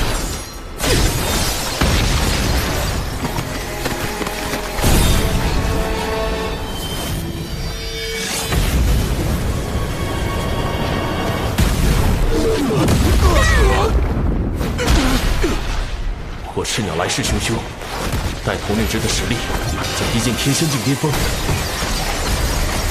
我虽也是天仙，但不是他的对手。隔绝法阵困住了我们，必须想办法尽快破阵。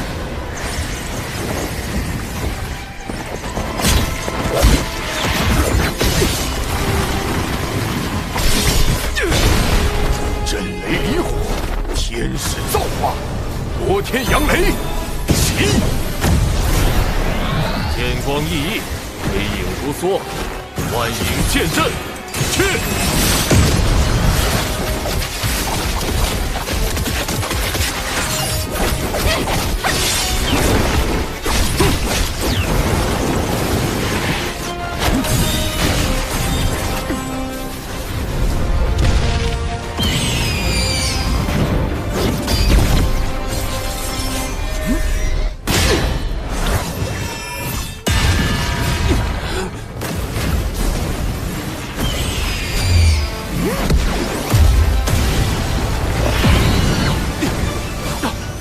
法阵破了，妖物太多，分头突围，你们小心！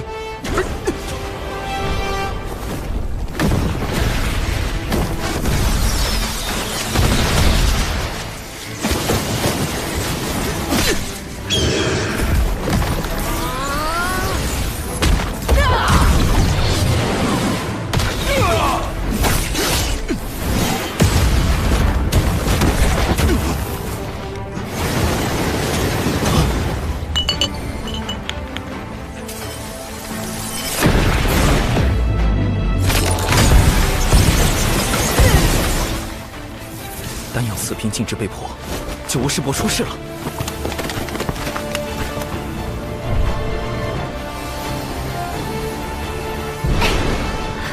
我也联系不上无误，一定是出事了。我现在就去找师傅。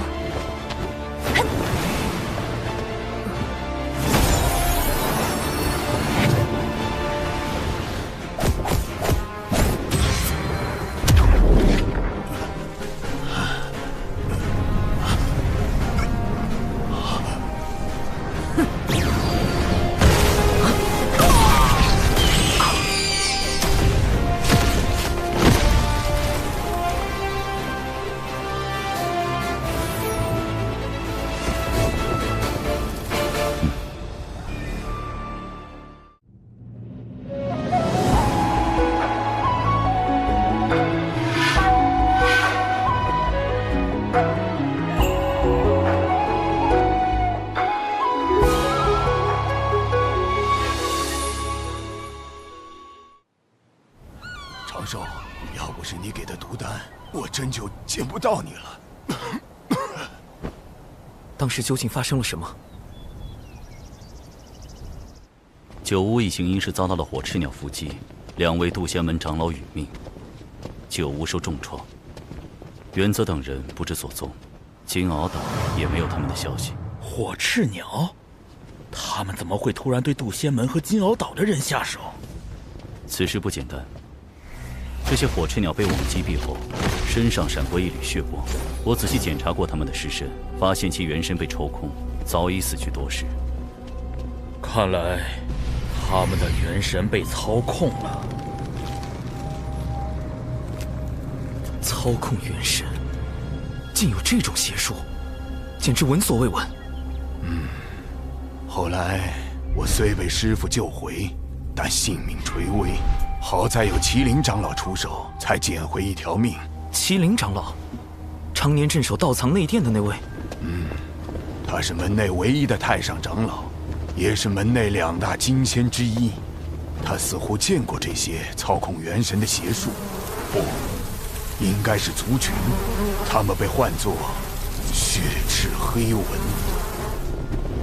血赤黑纹，麒麟长老，麒麟长老。他们神秘，嗜血，来去无踪。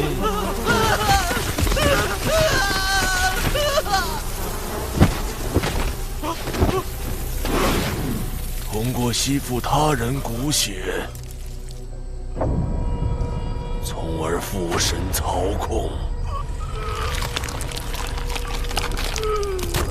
操控火赤鸟的真凶，只是一群蚊子。千万不要小瞧了这群蚊子。远古时，他们曾经用类似的手段挑起了一个族群的内部纷争，甚至引发了族灭。灭族于无形之中。没有任何判别的方法吗？灭一个族群都这么容易，那我渡仙门。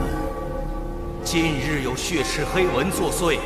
此文凶猛异常，请各封严加戒备。门内也开始戒备血赤黑纹了，这日子真不太平。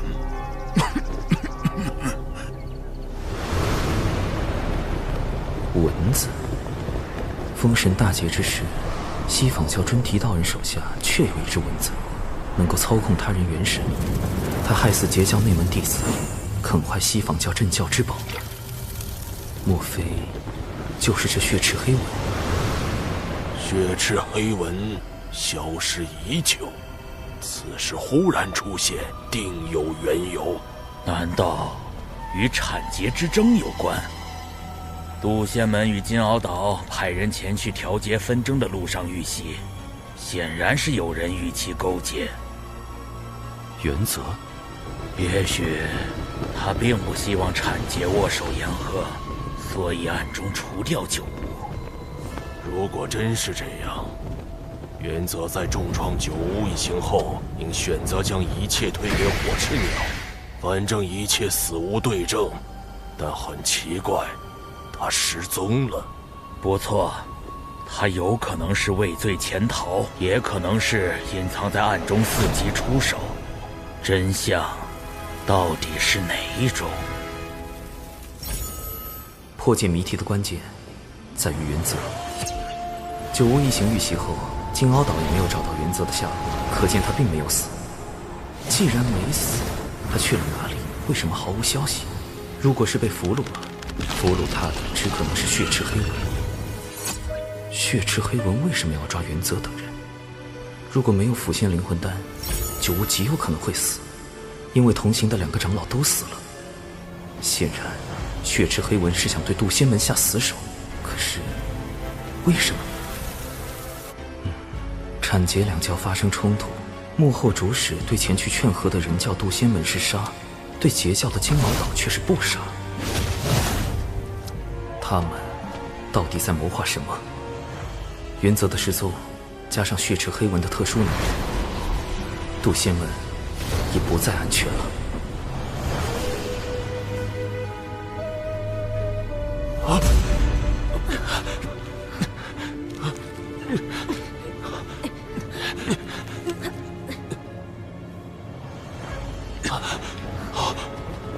我乃金鳌岛原则，要干什么？我告诉你，别想威胁我，我是绝对不会听你的。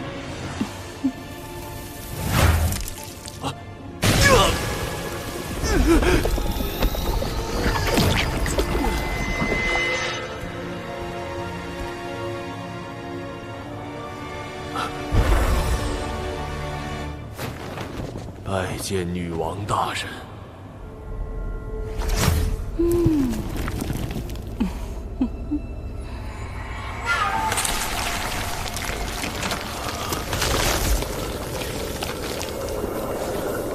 吸收完血莲，你们便可以一跃成为金仙，然后带领妖族去覆灭渡仙门。记住，覆灭渡仙门。是。安排火赤鸟偷袭，再以血赤黑纹掌控金鳌岛炼气室，攻击渡仙门。女王大人果然高明。这回定要让他们道门三教吃个大亏。只有这样，上面那位才会满意。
所有人誓死守卫渡仙门。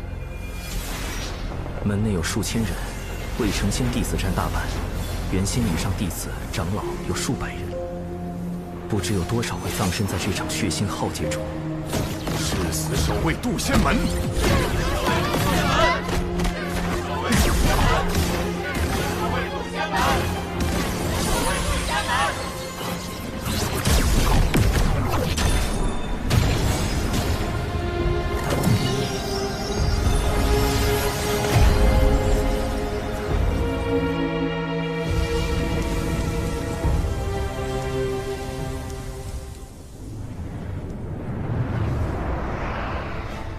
为应对血赤黑纹，我紧急组建了一支纸人军团，将所有纸人按实力由强到弱分为鬼、神、天、地、人5个大队，安插埋伏在门内各处，可随意变化各类形态。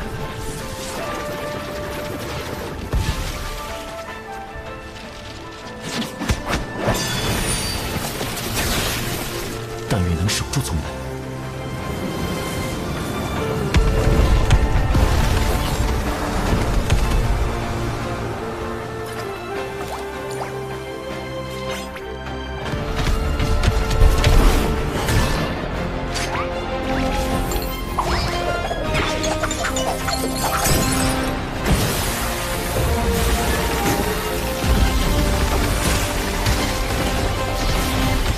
好在提前安置了重瞳3头蛛蛛丝监控，弟子纸人善独战和阵法，是我埋伏在门外的第一道防线。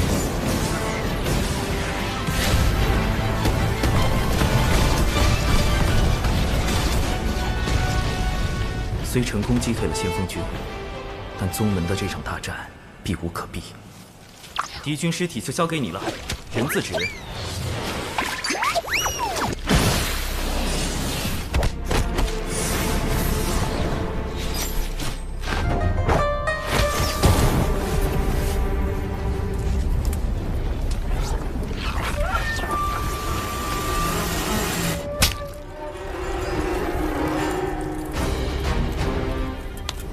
是何方高人？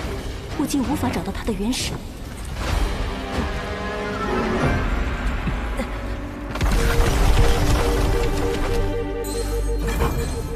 来了，3000里外，西北方向出现敌军。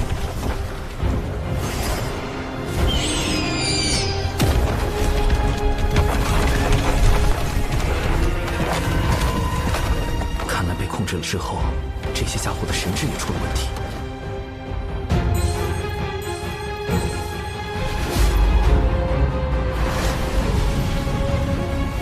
这么快！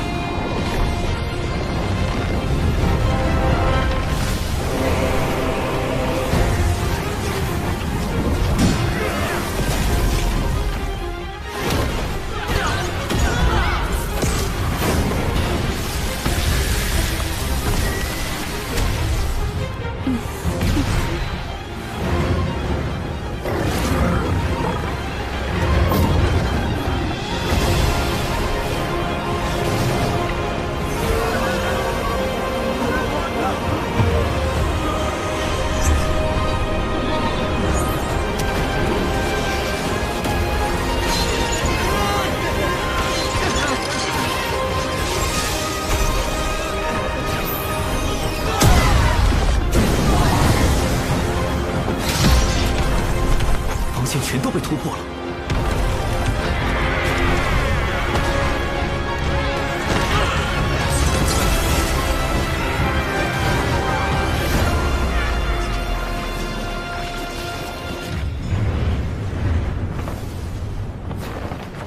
劫护池大阵。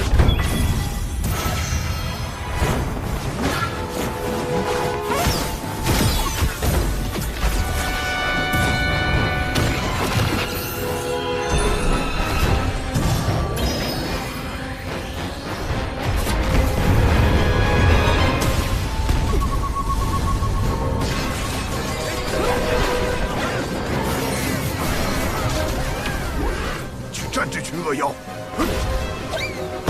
师父，对不住了。完了完了，我们师兄同流合污了。此次来袭的大妖，修为都在元仙至天仙境不等，师父只是着仙，恐怕难以应对。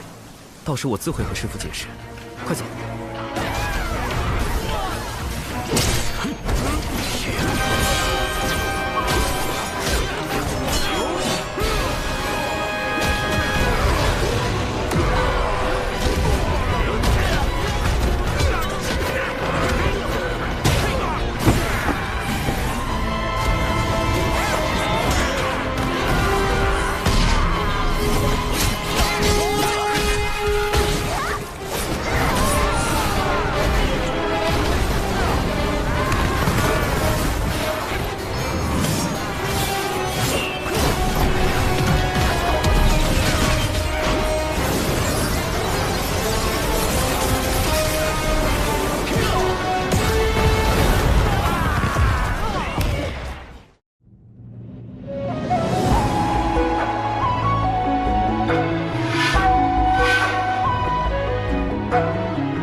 仙门。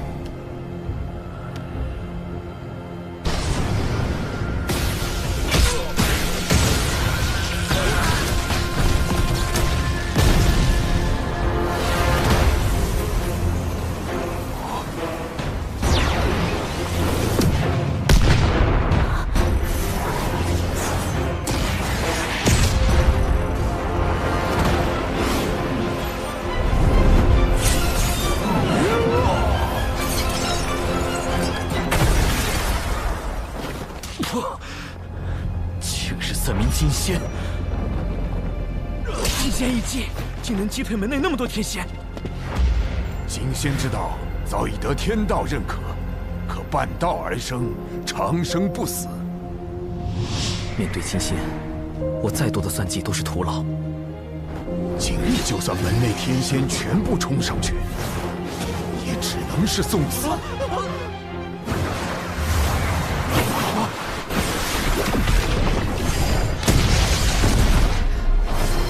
门内金仙，麒麟长老，以1敌3，找死！幻影剑阵。门内只有2位金仙，还有1位便是掌门，但掌门闭关数年，不知。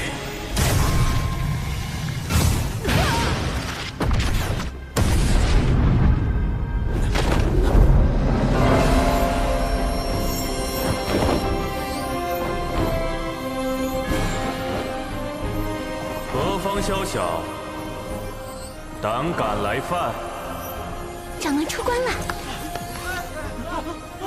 掌门代表着渡仙门最后一道防线，一旦掌门落败，既无忧现身，渡仙门无计可施。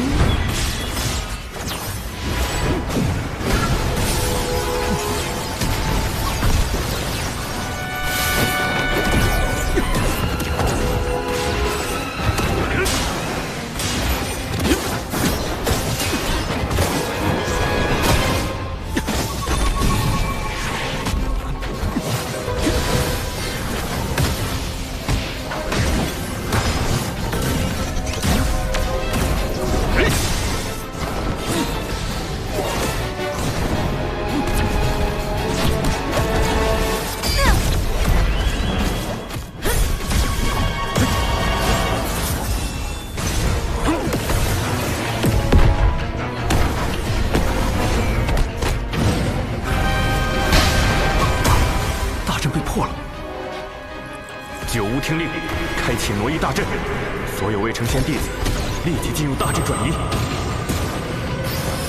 挪移大阵已开启，此阵顺地脉方向挪移，瞬间便可出现在万里之外。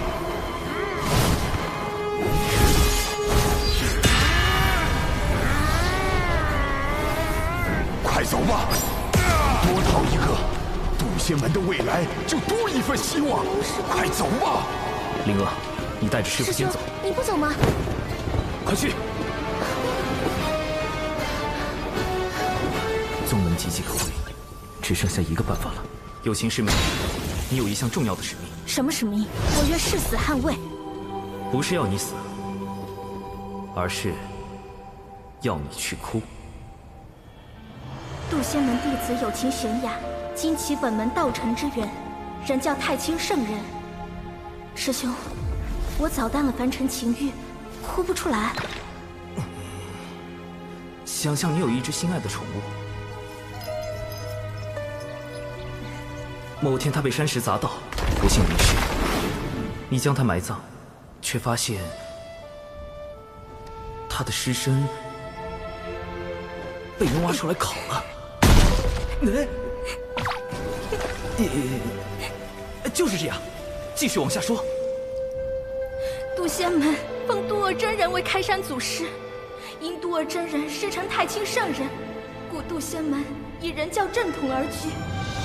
我渡仙门惨遭寻妖算计，望太清圣人明察。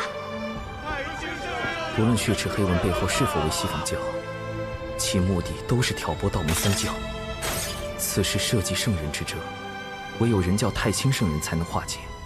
有情心思澄澈，是哭拜太清的不二人选。但愿太清圣人真能听到。是挪移大阵，竟想安排弟子逃跑，做梦！进攻挪移大阵！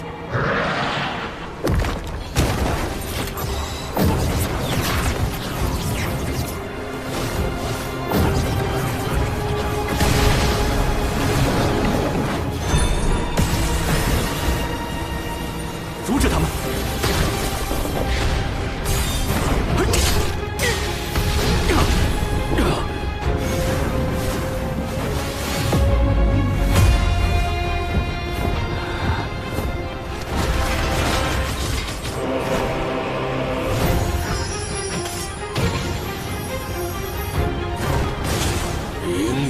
破邪，一焰明光。麒麟长老亮了麒麟本体，这是准备以死相拼。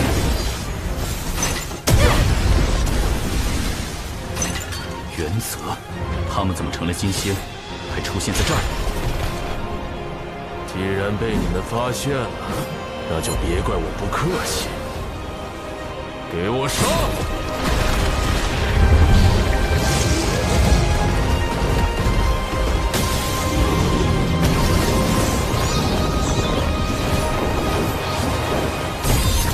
必须拦截他们！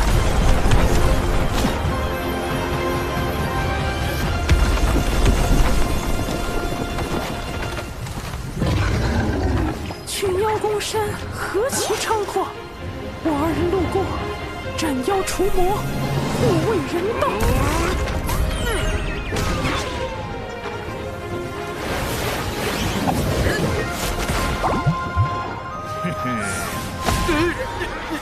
你们有本事正面战贫道，老子逼毙了你们妖祖宗！老子逼毙了你们妖祖宗！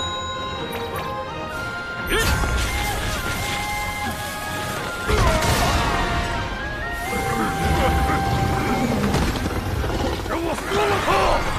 天子只缘善于应变，用以诱敌入阵。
仙门以人教正统而居，我渡仙门惨遭群妖算计，望太清圣人明察。太清圣人要出仙门了！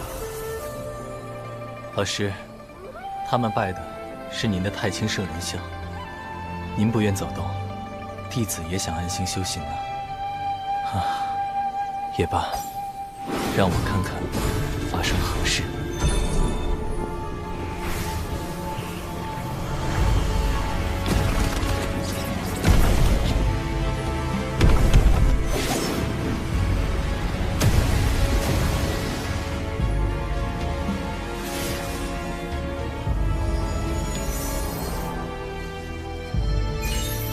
人教奉无为之道，旨在少沾因果，专心修德修行，却不代表事事无为。渡仙门是渡恶师弟所创，倒是可带上他一起过去。华夏有反应，渡仙门有救了。此事已成，人教高手定会来援。这段传音，望有情师妹勿对旁人说起。长寿师兄还是这般不慕虚名。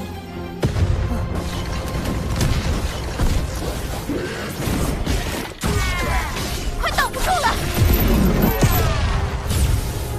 弟子走进魔夷大阵。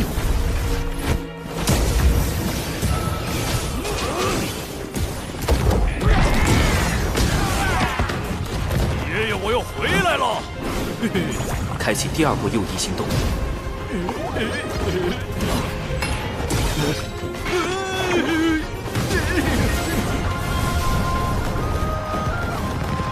还剩最后一批弟子，必须保证魔夷顺利进行。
天子指人配合阵法，歼灭敌方1/3战力，总算拖够了时间。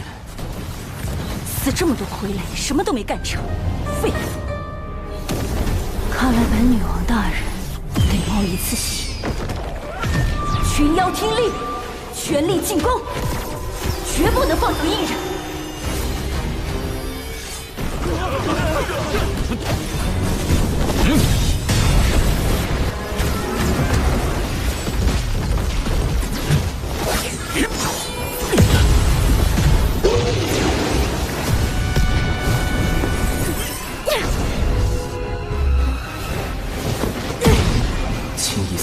天仙境，怎么比金星更有威压？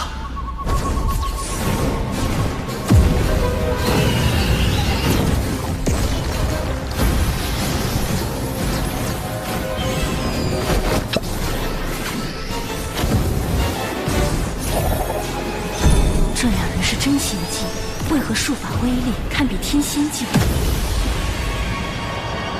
这并非本体。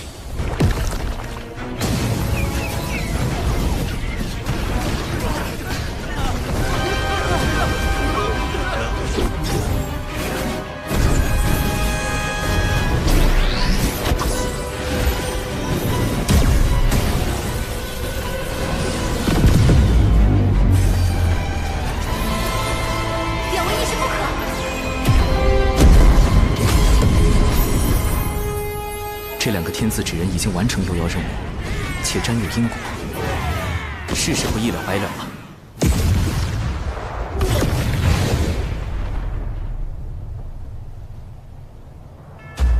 竟不惜神魂俱灭，护我门中弟子。若渡仙门得存，贫道定要为2位义士立碑祭奠。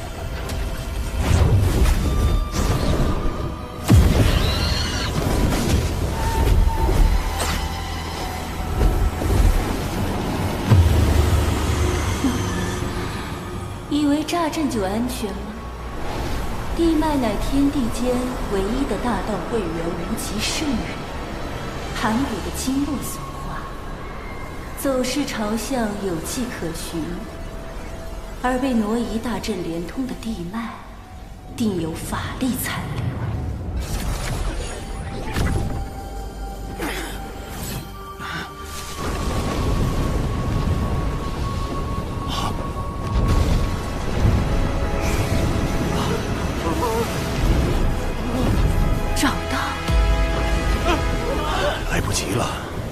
修为在我之上，与他硬拼也无胜算。弟子有一法，可退降敌。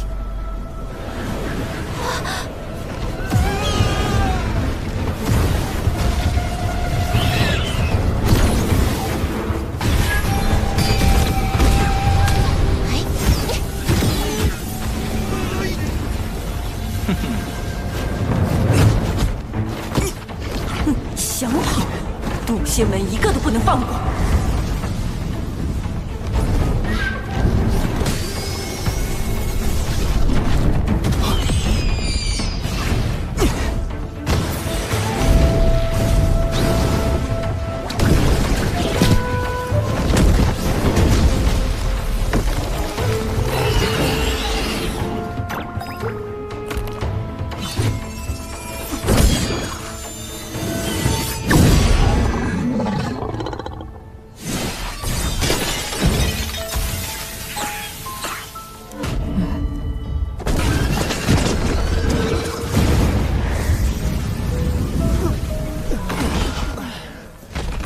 计划失败，我带友情师节屠遁溜走。师妹，实战体验结束，放行云吧。师兄，你果然……现在达成了大家一起昏过去的假象，或可引轻易苍魂靠近。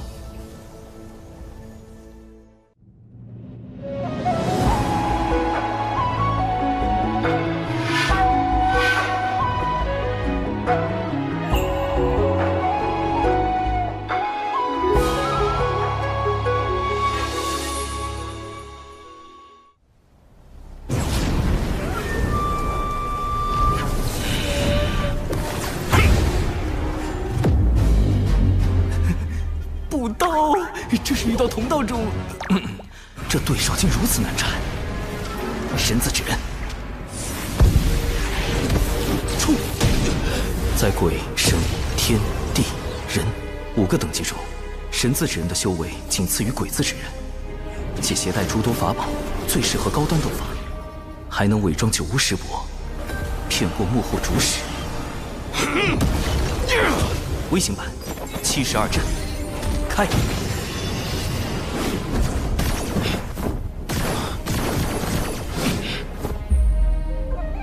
趁现在，将大家转移到地下。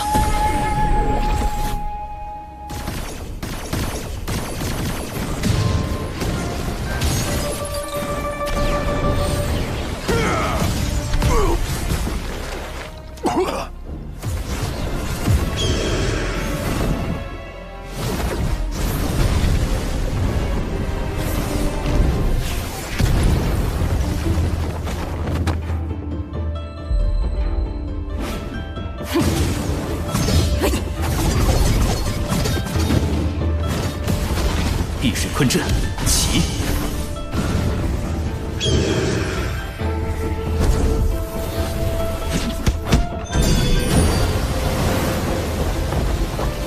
风寒杀阵，开！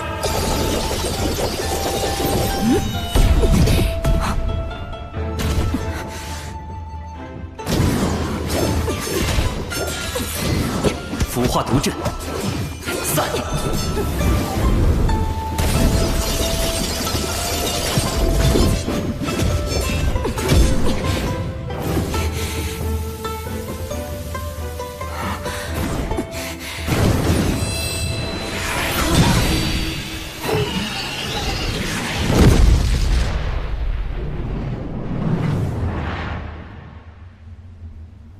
三元玄火，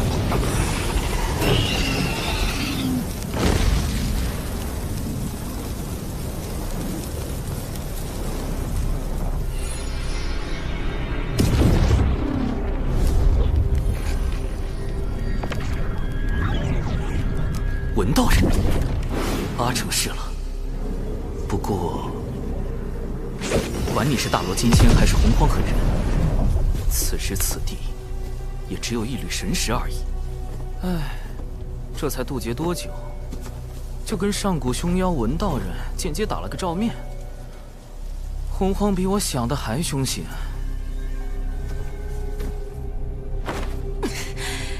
本女王大人神识清零，还什么都没做，就被烧成灰了。谁在说话？算了一路，也算不出你是谁。竟能逼出少年为我设下的遮掩法术，借了太极图的威能，还算不出你的身份。果然是某位圣人师叔在为你遮掩。太极图，那不是太清圣人的至宝吗？难道他是？贫道玄都，人教太清圣人座下大弟子。这可是连妖皇都敢揍的玄都大法师啊！道友平白无故害我人教道成，用心险恶。好在渡仙门尚存。尚存？怎么可能？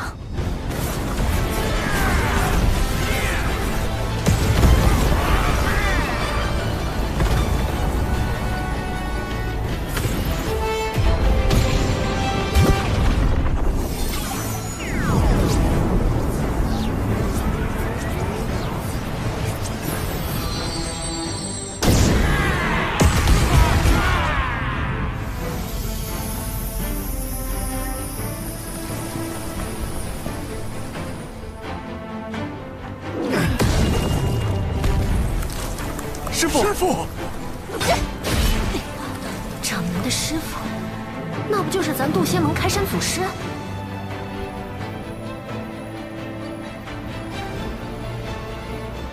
渡恶真人，以下来了俩圣人弟子，闻名休矣。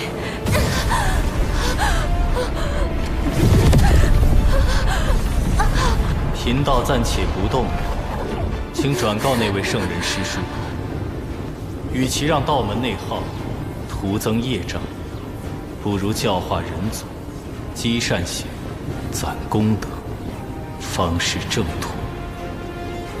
至于你，若再敢犯我人教，任谁也护不了你。计划失败不要紧，闻命要紧。惹不起！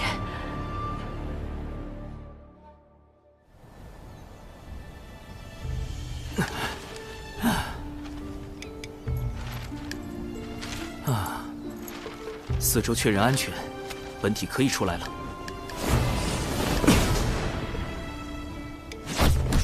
纸人军团开始回收。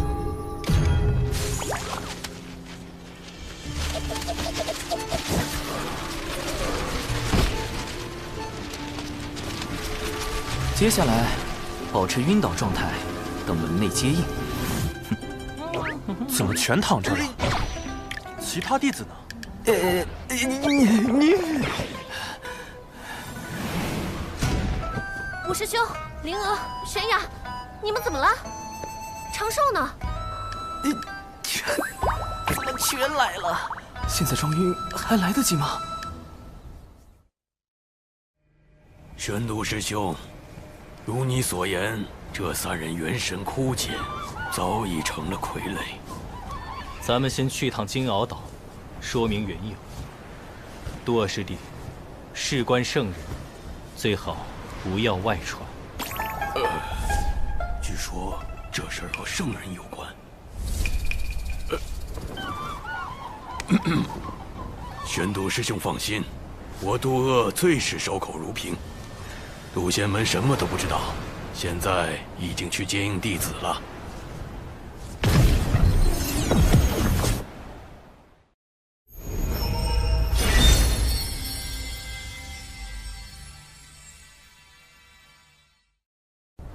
长寿，你在哪儿？长寿！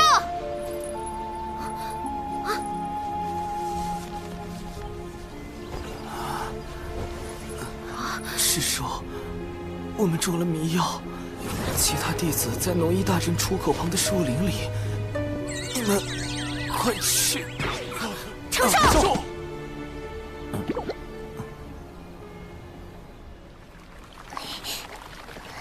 长寿，师父，弟子没事。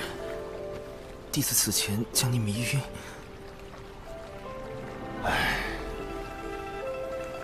你也是为了为师着想，为师不怪你。师父，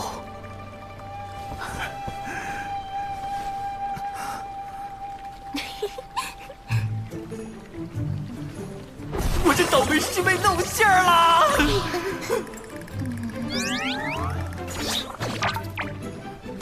李长寿，你装病骗我！我没有啊，师傅。我都说了我没事，您自己误解的吗？抓到师兄了！这件事都是师兄逼我做的，不关我的事啊！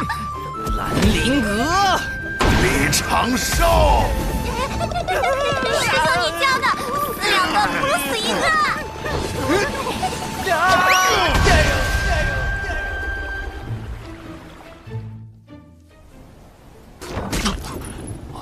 掌门，无事，我修习师傅新传的法术，不得要领，吐吐血而已。此战我门内长老风主损失惨重，所幸未成仙弟子得以保全。日前，师傅与大法师为我等去金鳌岛走了一趟，算是彻底查清了其中缘由。西方二圣为大兴西方不择手段，手下控制了许多大妖，其中就有挑起三教纷争的元凶文道人。此事必须通知门内，加倍戒严。师兄，西坊教让文道人挑拨道门，有什么好处啊？昔年西坊二圣以宏愿成圣，即向天道贷了一大笔功德贷款成圣，并许下大兴西方的宏愿。在道门三教遍布洪荒的今日，西坊教根本没有大兴的机会。如果还不上贷款，西坊二圣恐怕会面临严峻的天道责罚。既然走正途无法大兴西方，二圣便使出了捞偏门的方式，招揽文道人，挑拨道门三教，削弱道门影响力，从而赚取功德，壮大西方教。他们为了赚功德，竟能做到如此地步。师弟，眼下我们该怎么办？此战既有圣人始，亦须有圣人终。有师傅和大法师出面，西坊教短期内不敢作祟。如今，元泽他们的魂魄已被送往六道府转生，三教之争也得以平息。我们只能督促宗门上下勤加修炼，以防西坊教再出手。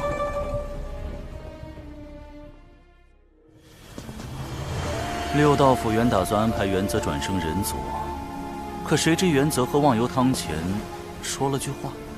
说什么了？他说：“放心吧，转生这般小事，应该出不了问题。”然后呢？他刚喝下忘忧汤，就被六道河的浪花卷起，打入了一旁的畜生道。下一世应该会是一只黑皮豹。是。西府那两位，当真可恨。大法师，这便是渡仙门最近江城的姻缘。渡仙门经大战后，人丁损失不少。我有心想助其兴旺，可老师又不准我多收弟子，为省加速促成道侣、繁衍后代这一条路，只好来麻烦月老您了。大法师，请看。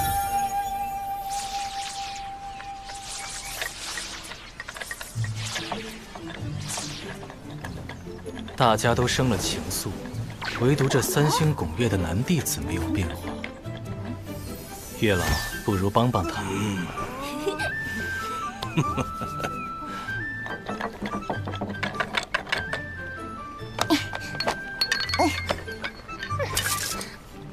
啊，无知钟爱。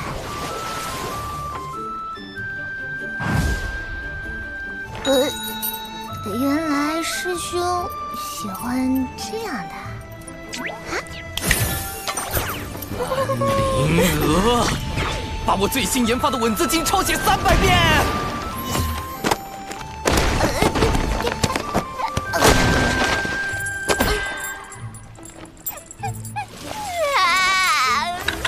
最近突然心绪纷乱，带我查查典籍。小兽兽，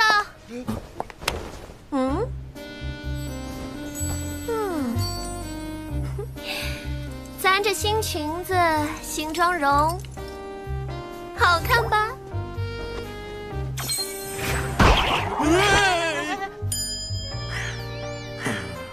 师叔，宗门刚刚经历过一场生死之战，相比起容貌，我们更应该注重提升修为才是啊。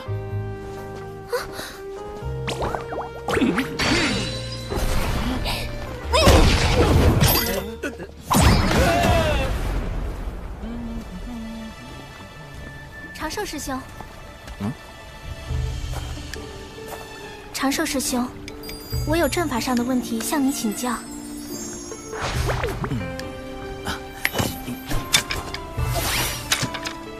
有心师妹，我急着闭关，这是我收藏的阵法典籍，或能为你开导一二。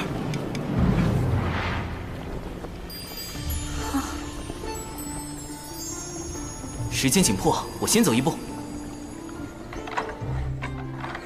这位仙门良才似乎过于断情绝爱了些，那他到底想要什么？生来往，莫管情，先已故，难争先。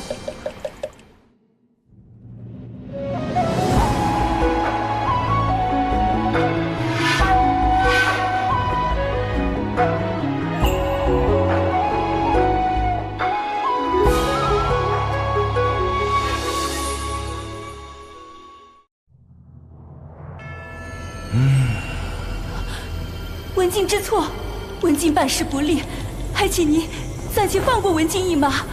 文静保证，下次一定完成您交代的任务。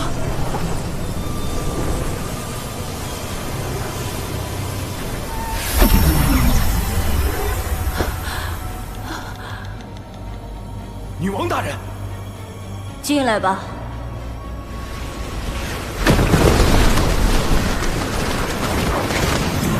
南海那边情况如何？属下奉您之命，在南海打探得知，近日出现了一个功德兴旺的新教派。道门强盛已久，不好对付，不如从这样的新教派下手。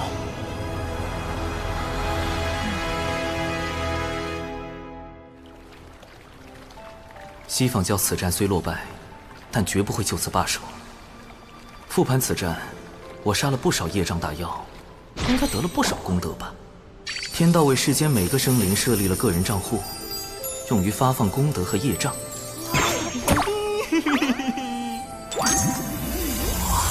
为确保安全，我一直随身佩戴获得玉，防助他人推测来历的同时，也将天道发放的功德和业障拦截在个人账户外，待来日一次性接收。业障！我做什么孽了？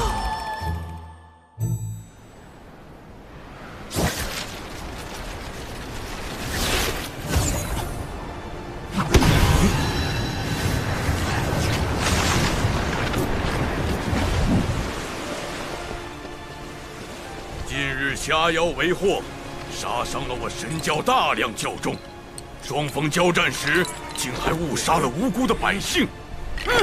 虾妖，此事竟然还和龙宫有关，太过分了，这是在挑衅。就是寨主，咱们不能任由他们欺负啊！就是啊，对啊。大家的心情我都明白，我们举办大典，就是为了祈求神的庇佑。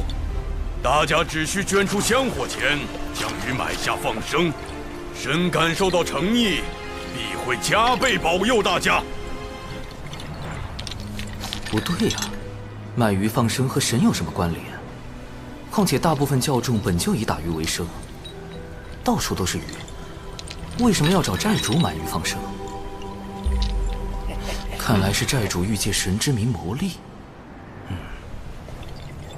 放生，吉祥！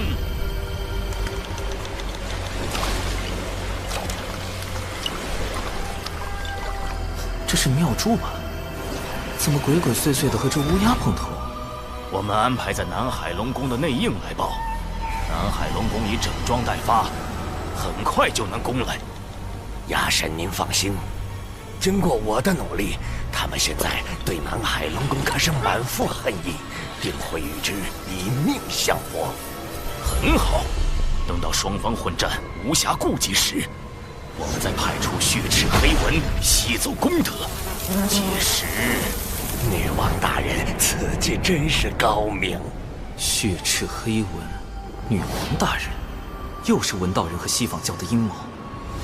他们在熊寨和龙宫分别安插内应，先挑起双方战事，再借机夺取功德。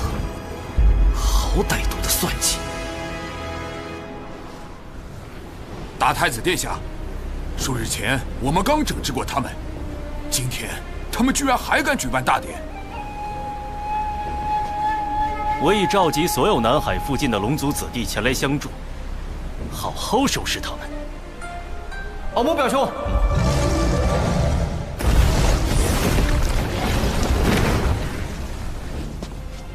你这小矮子怎么来了？敖某表兄，我近日在南海金鳌岛修炼，得知你召集龙族子弟欲进攻熊寨大典。表兄，大典上有许多无辜百姓，贸然开战会给龙族增加更多业障。龙族背负滔天业障数千万年，何惧在天上几笔？南海使君听令，踏平熊寨。奇怪，这些破事跟我的功德又有什么关系？熊寨的神教难道就是保佑我们吧，海神！海神！海神！海神一定会保护我们的。海神！海神！海神！海神！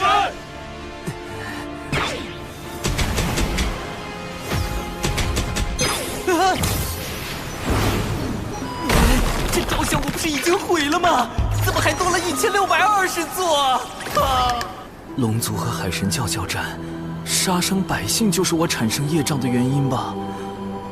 而一旦海神教卷入战争，我这个名义上的海神也会背上一笔滔天的业障。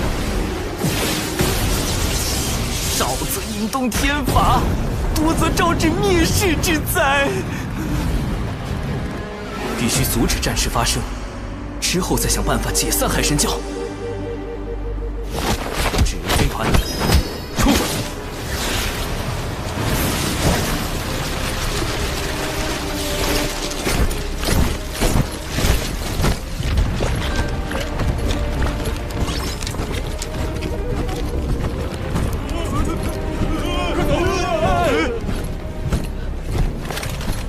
凭你们也敢自称海神教？那个海神像就交给你砸了，表弟。敖乙，不能砸！他怎么跑到南海来了？糟糕，他认识我的真容，现在海神像上还刻着我的大脸。完了，我的身份要暴露了。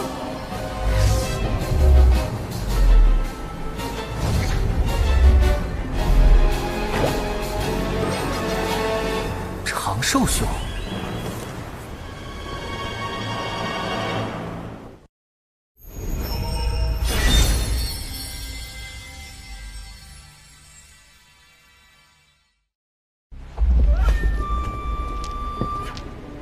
倘若老乙将海神是诛仙门弟子李长寿的事泄露出去，文道人、西方二圣诸多恶果找上门来，我怕是要生死道消啊！稳住，长生稳中取，富贵稳中求。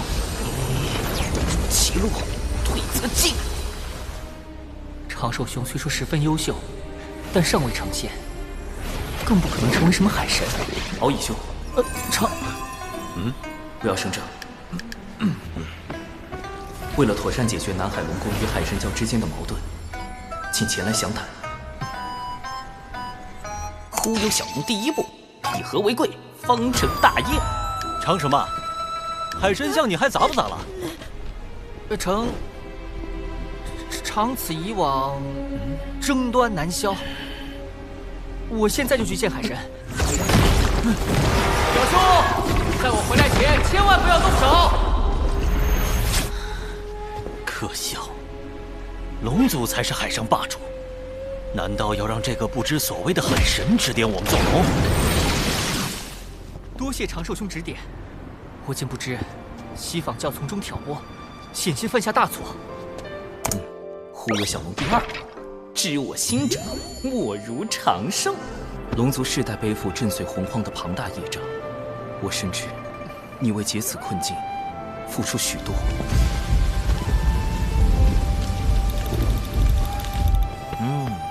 长寿兄果然懂我。不过这海神教，忽悠小龙第3步，以退为进，演技之王。唉，此事说来话长啊。总之，海神教并非我立起来的。这种身不由己的滋味，你应该明白。这就对了，圣人们也需要功德加持，人教圣人不便自己出面，便选中长寿兄来代管海神教。唉，偏偏他这般不慕名利。长寿兄放心，我向天道起誓，此事我绝不会泄露分毫。成了，果然，面对敖乙这种想法很多的龙，留白就是最好的答案。我有个不情之请，不知我能否加入海神教？行善立功，为我族攒些功德。唉，南海龙宫与海神教又起冲突了，请与我一同平息干戈。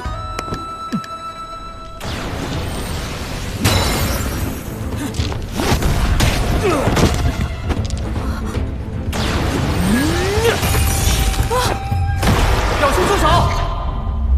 尔等休要再徒增杀戮。是海神。海神大人显灵了！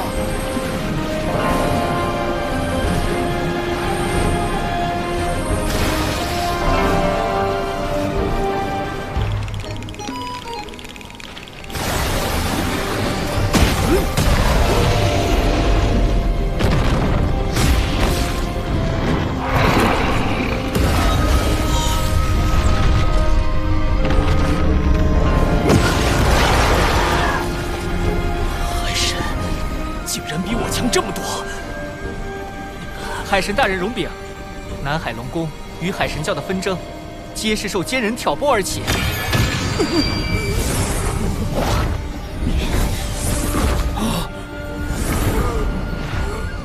哎呦，海神大人饶命！我招，我全都招。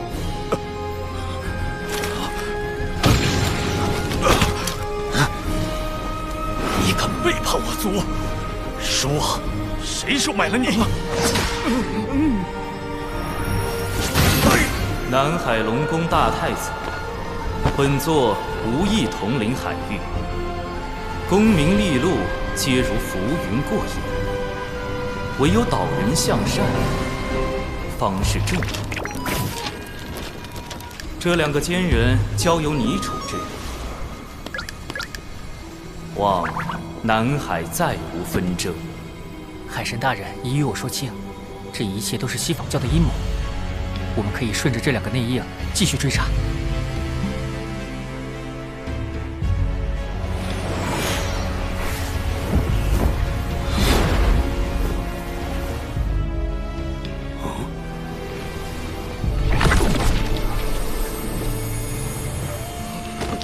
海神大人，我不该善用您的名义敛财，求您责罚。念你尚未酿成大祸，解除债主之职，以作惩戒。今后债主便由熊不憨担当，首要任务便是将不法获利尽数归还，可有异议？海神大人看得起我，我一定好好干。总算处理完了。虽然不得已忽悠了敖乙，但避免了冲突和杀戮，也算阻止了龙族的业障加剧。至于他需要的功德，再另为他想办法。总之，先解散海神教再说。今日种种，本座自责难当，立教本非我意，不如……圣人！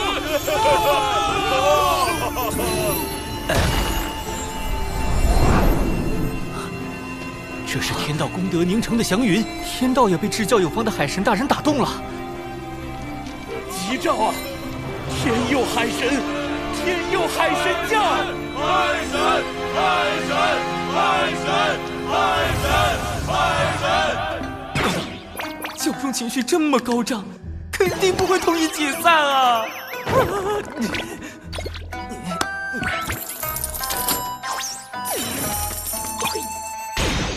天道降下这么多功德，看来是要大兴海神教。我再推脱，恐怕会得罪天道老爷。这个海神，我是不当也得当了。稳住！谁说做海神一定要高调？我可以找个形象代言人啊。这个声名在外的小龙就很不错。哼哼。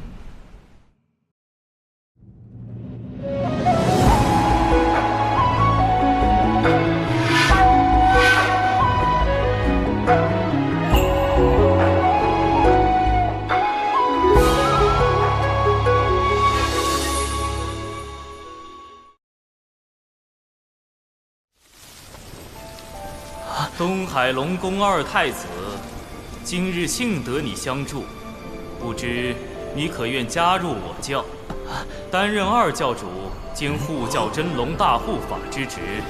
成。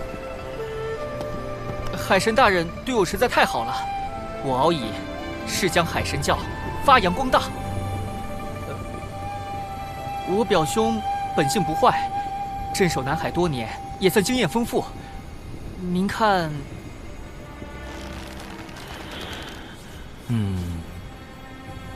敖乙作为二教主发光发热，给他找个助手也好。我可以安心在后方做好一切预防，顺便藏好我的底牌。南海龙宫大太子，你可愿担任我教真龙二护法之职？开什么玩笑！敖某定不辱使命。海神不计前嫌，当真大仁大义。希望教众谨记本教教义，勤俭友善护老幼，不惧艰难得幸果。最重要的是，不要再招惹业障了。海神星，四海平，自家不齐，一定有。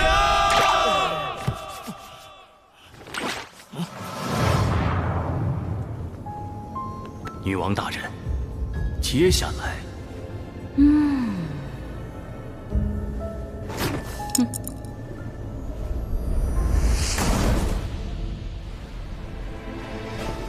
为了像海神大人一样潇洒，我这就启程寻仙拜师。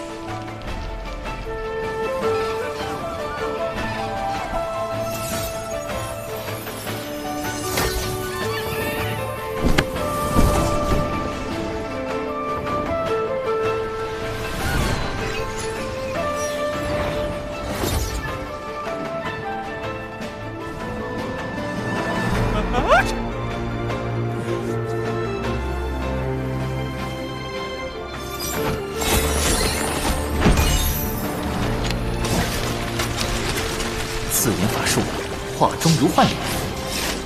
这是一种面容模糊术，让人转眼即忘，绝不留把柄。啊，总算给这1621座海神像都化了妆。以后啊，这个形象就代表着海神。希望不会再有人联想到人教弟子李长寿。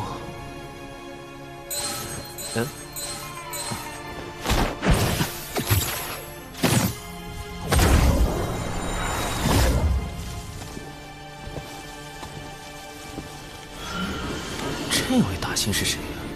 策赶时都乱码了，他的修为极高，天庭东木宫到访，阁下为何藏头露尾？东木宫，纯阳仙人吕洞宾的前世，如今的天庭南仙之首，我何时招惹了这种大人物啊？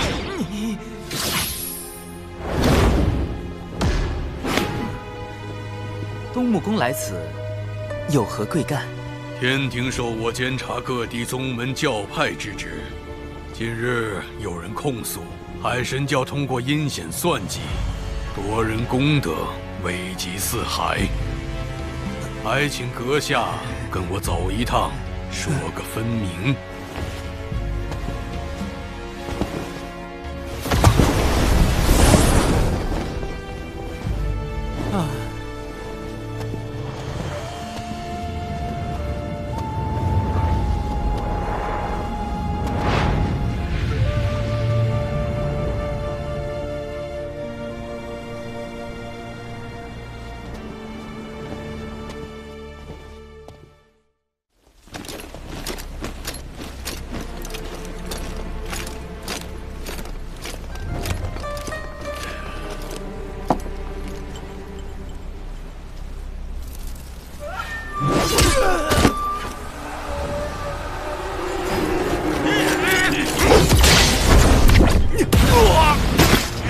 这两个内应果然掌握了关键信息，你的幕后主使杀人灭口。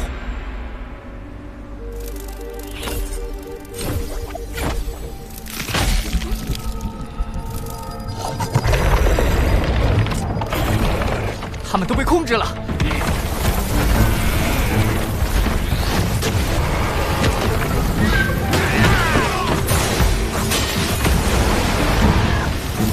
好。女王大人英明，一封无名送状，便令天庭出动牵制海神，再以血赤黑纹控制南海水军，实施灭口。好一招声东击西，死无对证。几番失利，上头已经逐渐对我失去信任。只有阻止内应暴露我们的秘密，才能补救。无论如何，我必须成功。鸭神，你亲自去。啊，惨了！东木宫一句解释也不听。虽然天庭目前处于初创的艰难时期，但等到封神后期就会一统天地。要想对付我一个小小的海神，简直易如反掌。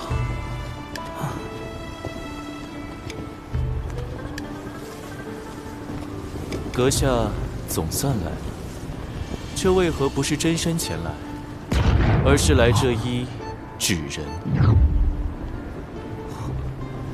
一眼就识破了，他是谁？身份实力皆高于东木宫的，只有从前道祖座下的童子，圣人们的师弟，如今执掌天庭的玉帝陛下。好天！在下以纸人行走洪荒，正如陛下以分身降临凡尘，皆因身不由己，望陛下海涵。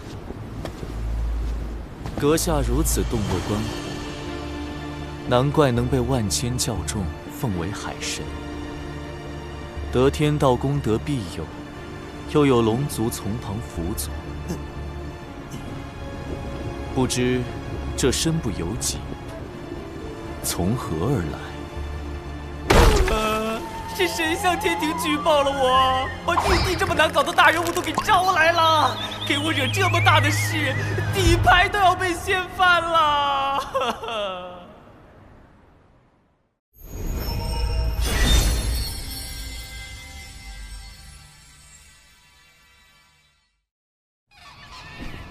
阁下如此洞若观火，难怪能被万千教众奉为海神，得天道功德庇佑。又有龙族从旁辅佐，不知这身不由己，从何而来？陛下，我故乡有句老话：能力越大，责任越大。你想夸我，还是夸你自己？罢了，你竟能识得我的身份。目识得，心不识得。你何意？众生所认识的玉帝，本该居九重天阙，助道祖维护天道。然而，陛下现凭借一纸诬陷，便亲来捉拿我，实在有损天道威严。所以，心不识得。在海神心里，我因为何故？壮大天庭。六圣拜道祖红军为师，随后道门三圣和西坊二圣各自立教收徒。道祖遂立天庭为天道的执行机构，管理众生，由玉帝您执掌。然三界只闻六圣之名，不知天庭。陛下令不传五洲，法不通四海，所以急需广纳人才，以壮天庭。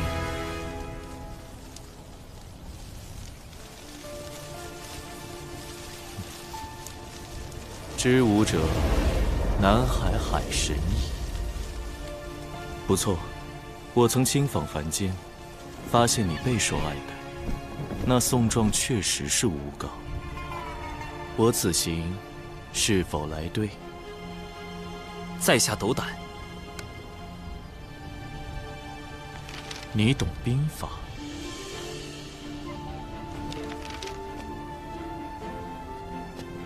兵者，诡道也。故能而示之不能，用而示之不用。何意？用兵之法，其实计策很简单，关键是戏怎么演。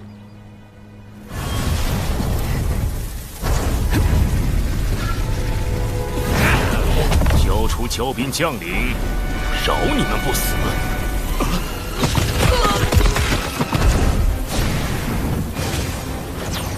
今日死的是你们！龙族水军现身！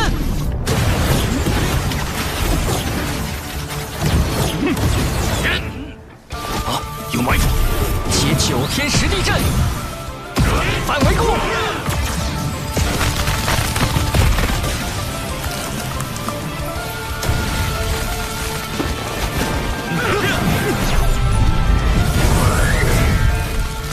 我们揪出了西坊教的内应，他们必不会罢休。到时候，我们用这套兵法对付他们。长寿兄的退敌之法很是周全，此战结束后，我便整理成册，献给父王和节将，尤其是我那个颇为鲁莽的师叔赵公明。妙，丝丝入扣。多谢我蓝星孙武前辈所著的《孙子兵法》。哪怕在洪荒，也是兵学圣典。看来玉帝对兵法非常满意，不如为避免卷入封神大劫，我已在暗中筹备数个方案。这数个方案，因为玉帝的出现，可行性最大的一个已然揭晓。积累一定功德后，入天庭为官。只是结交玉帝有暴露自身不够稳健的风险，但此时可是抱上天庭大腿的最好时机啊！天地不仁，以万物为刍狗。陛下，早前得闻圣人为三界苍生立天庭，不求回报，在下深受感动，遂匆匆写下12件，唯愿献给天庭，效微薄之力。有劳。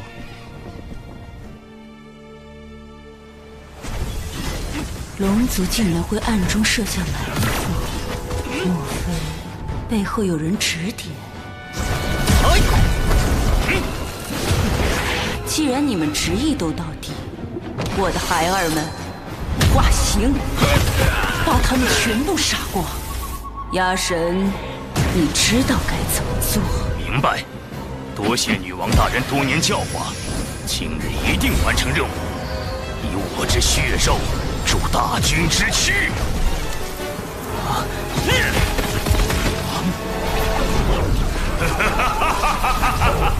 血池黑温泉，竟能通过吸食血肉，强化自身，惨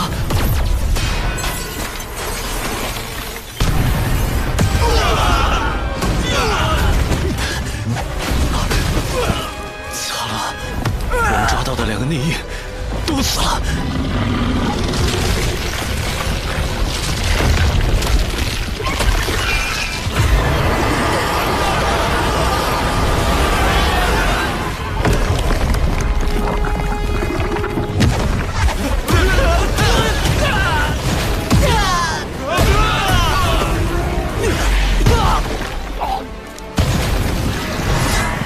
长寿兄，为何一直没来？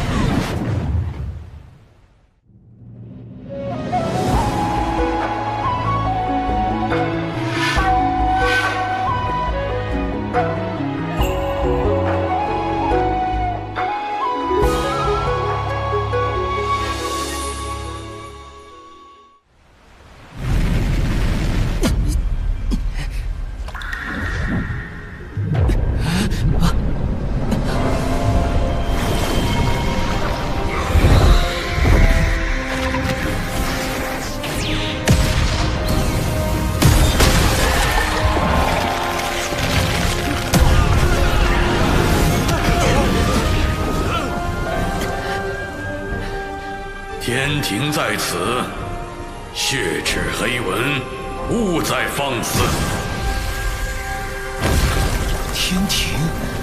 天庭竟然会救我们！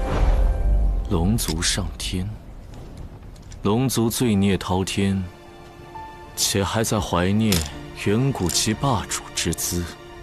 天庭为何要收复龙族？他们又如何能被收复？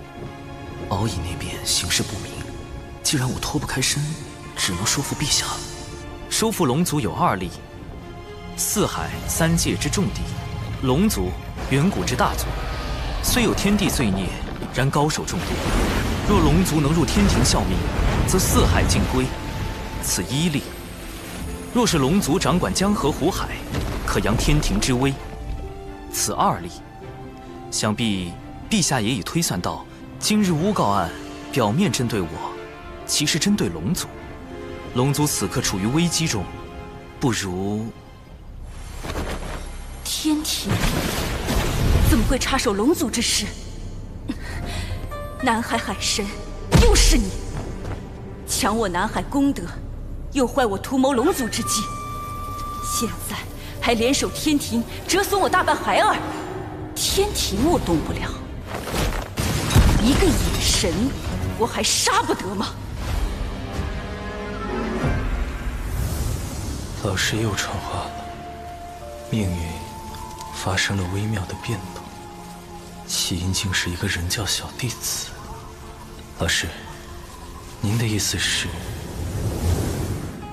龙族上天是他？还不知海神道号是？唉，如果让玉帝知道海神只是一个人教小弟子，就没神秘感了。但也不可骗。东有启明，西有长庚，长庚行，长庚一同长寿，嘿，好主意。在下道号为长庚道人。长庚。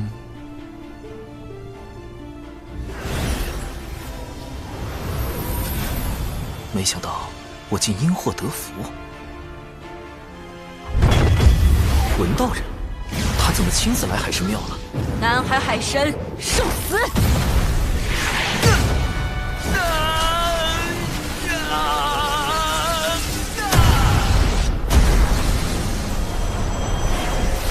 什么情况？你是何人？竟敢如此嚣张！不能动了。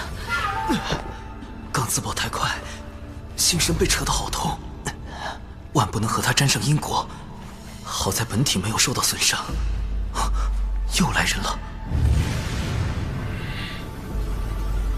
！24颗定海神珠，你是截教赵公明，为何定住我？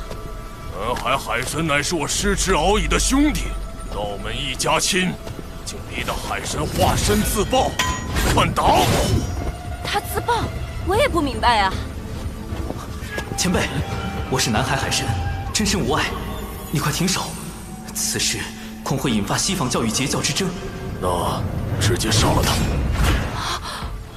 不可，晚辈有一对策。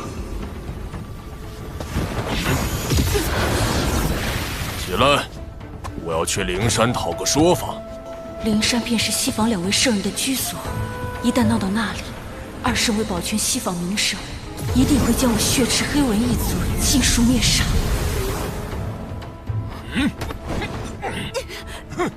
横死！我被你震伤了道基，伤势为证。你要不要面皮？我也会。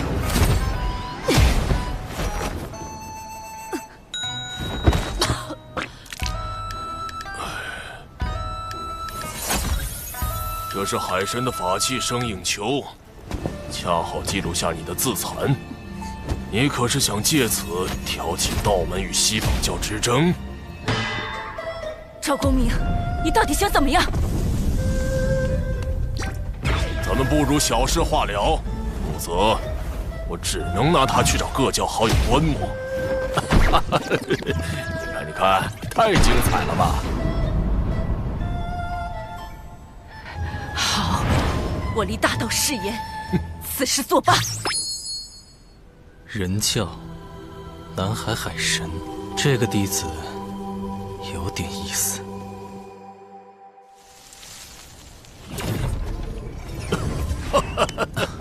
贫道截教赵公明，路过此地结识海神，倍感爽快。大哥，虽然你是未来的财神爷，但我不想结识你，更不想跟你义薄云天。你集体荣誉感也太强了些，难怪封神大劫中。算了，后话了。贫道长庚道人。忘了，我还得去找同门商议三教源流大会之事。就此别过。三教源流大会，旨在道门三教一起追根溯源，化解矛盾。师兄，掌门传话，由师兄做弟子领队，3天后随宗门前往三教源流大会。我不去，那里可是整个洪荒因果汇聚之地。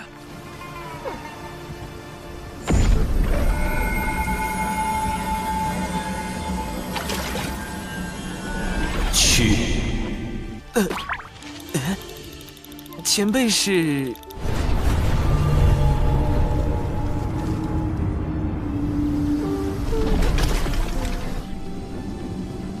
玄都大法师。玄都大法师，据说是女娲娘娘捏造的第1批人族，也是人教太清圣人的唯一一名弟子。那最近大佬们怎么上赶着找我？好慌啊！他为何要我去三教源流大会？长寿兄，多亏了摄神珠摄取西方教内应的残魂神石，我已发现他们的阴谋。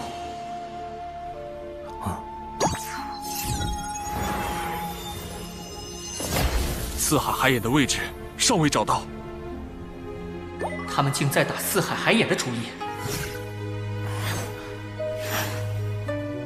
海眼凝聚着天地间的业障，每隔数年便会爆发，吞噬生灵。龙族为偿还业障，一直派高手用身躯填补海眼。海眼是龙族软肋，一旦暴露，轻则龙族受制于人，重则有灭族之祸。事关紧急，我必须将此事告知父王，让龙族防备。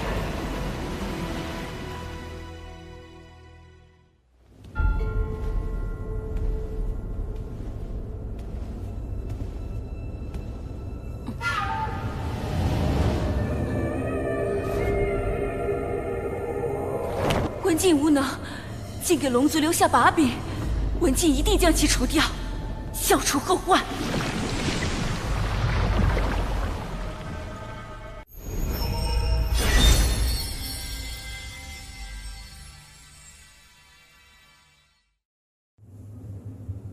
道门的注意力都在三教源流大会上，不会留意东海。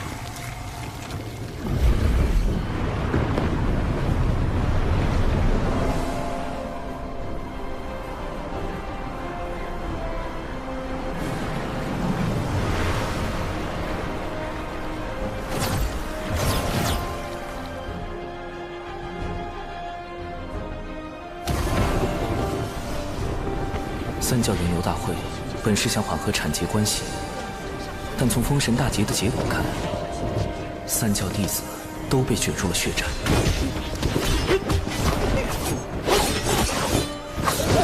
都说了产劫弟子不得互殴，你们当我人教逍遥仙宗是摆设吗？有点眼熟。熊灵力，他怎么拜入逍遥仙宗了？这么多人在，也不能把他扬了。只能……表妹，终于找到你了！你若暴露我身份，熊占威仪，快喊表兄。表兄，好险！表妹，难得遇到，以后跟着表兄混，修炼吧。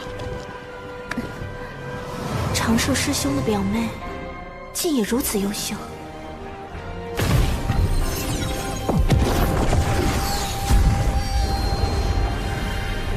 阐教元始天尊座下，广成子前来赴会。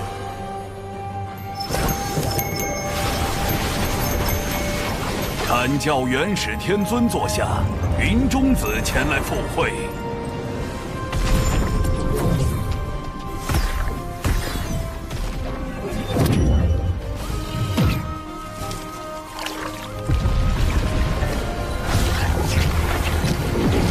截教通天教主座下，赵公明前来赴会。截教通天教主座下，多宝前来赴会。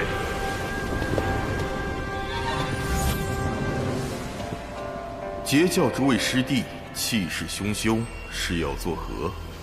自然是来凑个热闹。如今阐劫两教尚是口舌之争，待封神大劫降临，就会成三教混战。阐教仙多被萧去顶上三花，失了大半道行；截教仙更是死伤无数。三圣下场也无法阻止众弟子被禁锢在正神之位，永受天道操控的命运。我得尽快完成龙族上天，以此抱上天庭大腿，躲过封神大劫。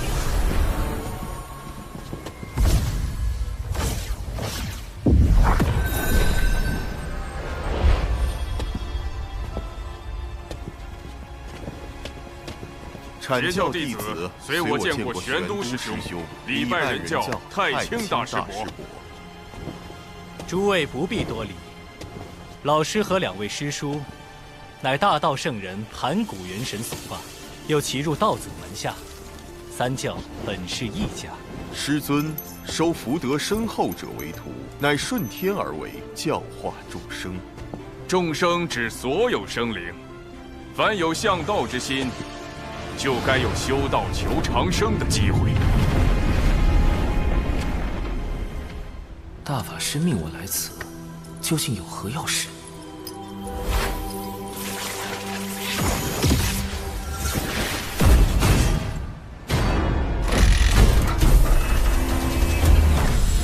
此乃江山小设计图，内藏数百法宝，三教年轻弟子皆可入内搜寻。连圣母女娲的法宝江山社稷图都敢仿，云中子不愧是洪荒赝品大师。贫道也添1、2千个法宝做彩头。多宝道人，这位截教大师兄真是人如其名，我就不去给毒仙门丢人了。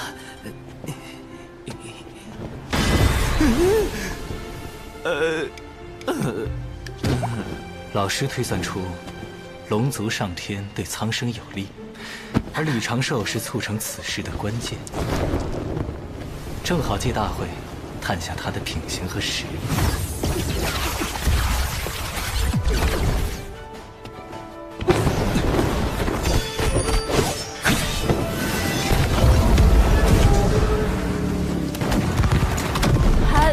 表兄，我一定会守护好你的。想一直躲着可不行。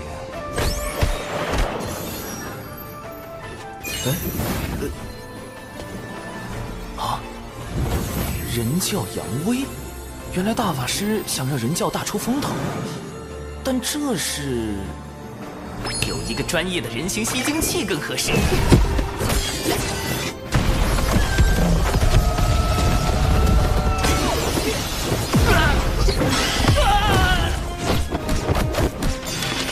神行符提速，法宝锤作武器。人教弟子前来相助。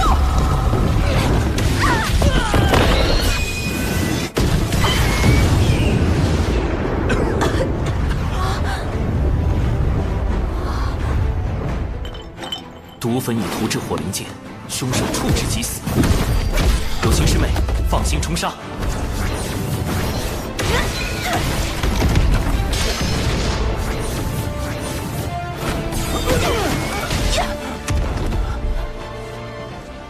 这2位人教道友太强了吧！西北20里有凶手出没。长寿师兄总是默默做下所有事，却把功劳推给别人。有情玄雅，你要竭力出扬，扬人教威名，绝不可辜负长寿师兄的嘱托。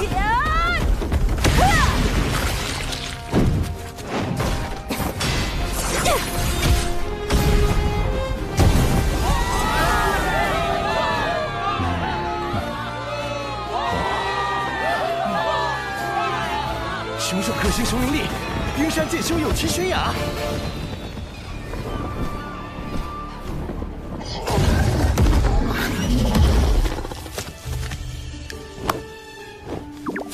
攻防得当，配合默契，人教这2个小弟子未来可期。人教真是出了2个优秀仙苗啊！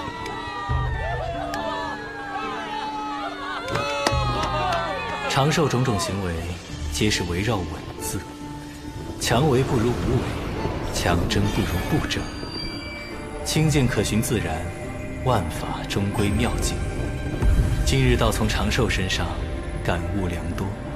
若他能成为我的小师弟，入兜率宫中处理人教教务，老师定会欣慰。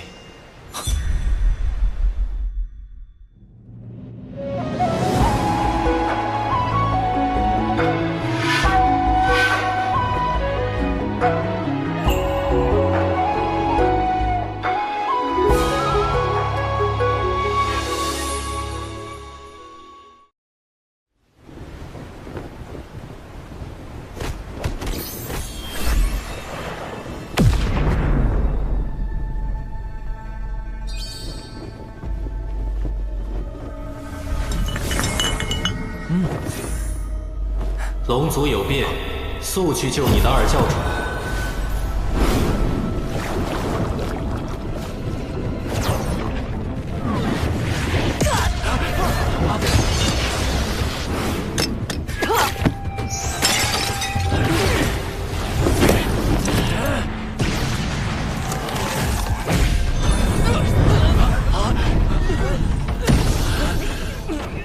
西方交相毁证据，杀龙灭口。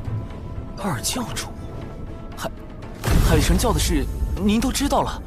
你以为仅凭自己的火德玉，就能拦住所有圣人的推算吗？老师早已知道了你的事情，并亲自出手为你遮掩，否则你早就暴露了。多谢太清圣人庇护。大法师，容弟子留一化身在此，本体随您前往。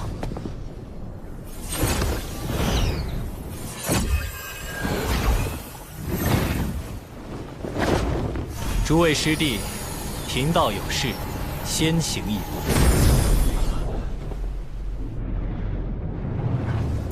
顾家，摄神珠已碎，我如何让父王相信西方教在查海眼之事？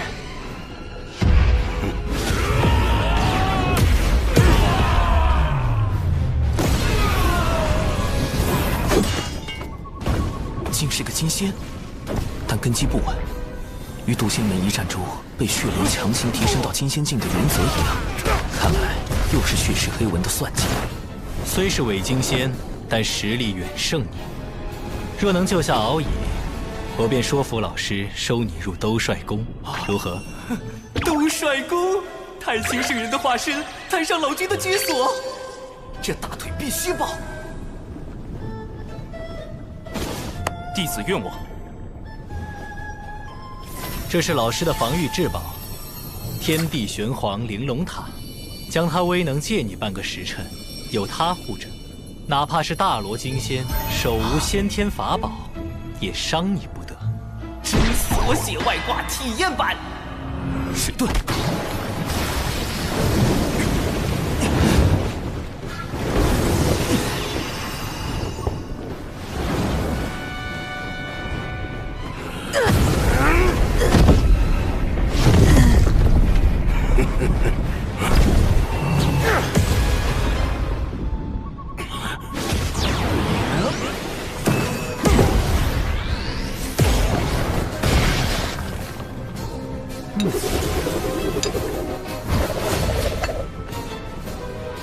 今日有我玄都小法师在，谁也伤不得敖乙殿下。从大法师话中可知，锁血外挂并不绝对安全。万一有大罗金仙，比如幕后主使文道人，手持先天法宝突然发难，一下就能给我破防了。玄都小法师，他与玄都大法师有何关系？亦或是故弄玄虚？区区天仙境还想蹭玄都大法师的威名？找死！一气化三浊。这分明是道门神通之剪纸成人。长寿故意喊错，想震慑对方，抢占先机。但这纸人确实做到了以假乱真。这一气化三浊，莫非也是人教秘法？第一重，加速困阵。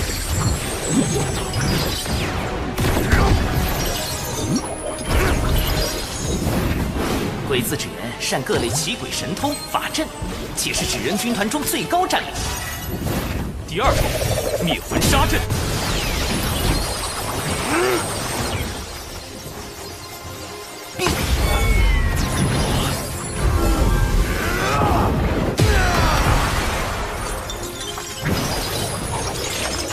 第三重，惊雷毒阵。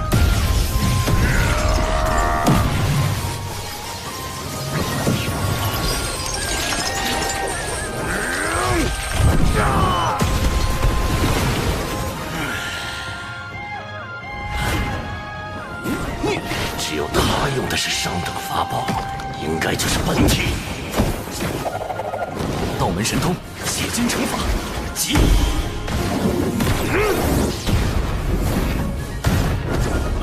中计了！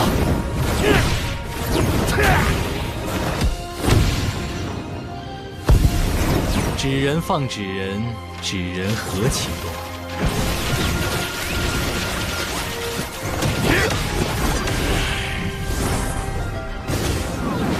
一门剪纸成人，搞出这么多花样，若换成天罡36法之撒豆成兵，岂不是能做出更多新玩意儿？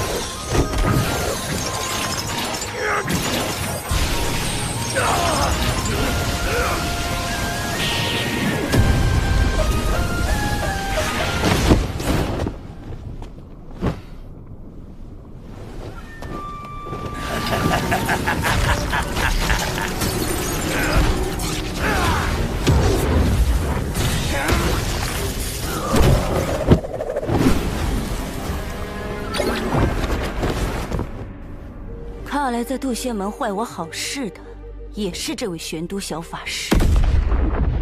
区区妖物，也敢在我玄都小法师面前逞凶？三位护法，处理残魂。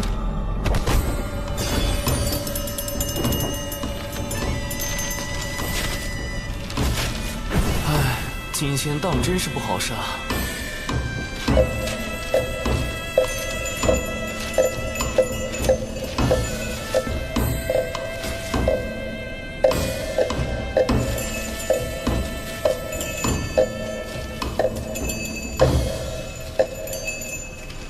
除掉伪金仙，救下敖乙，总算完成了大法师交付的任务。首先。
玄黄玲珑塔，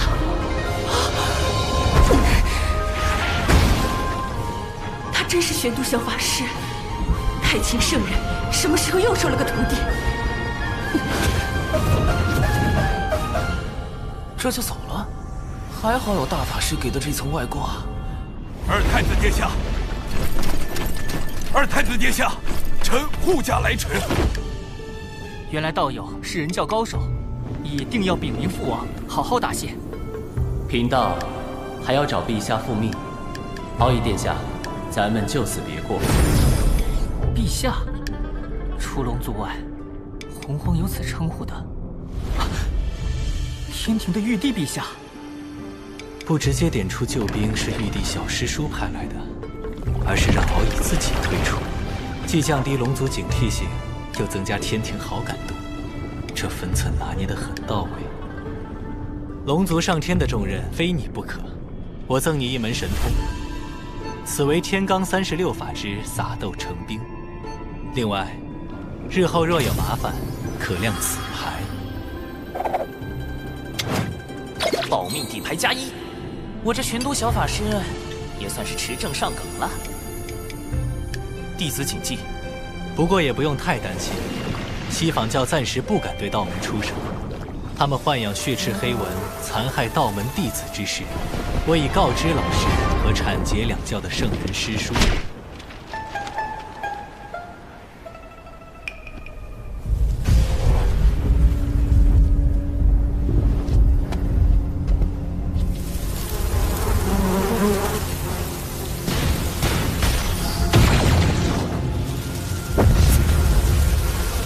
大批血赤黑纹突然出现，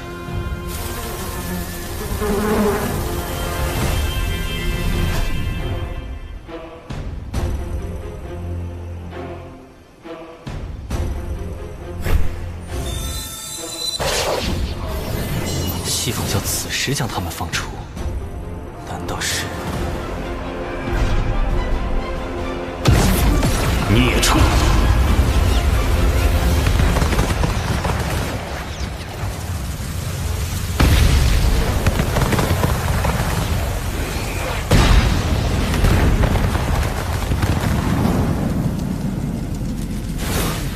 准提师叔竟亲自出手灭杀了血赤黑纹，既撇清了他们与西仿教的瓜葛，又给道门一个交代，真是好算计。如今圣迹昭显，三教弟子应该都已知晓。族文被害，文道人绝不可能无动于衷。你挑拨道门失利，攫取功德不成，还暴露了龙族内应。如今刺杀敖乙也失败。 我灭你3成族文，在人前划清界限，已是手下留情。之后我会另派人来接手，你不可妄动。但凭圣人吩咐，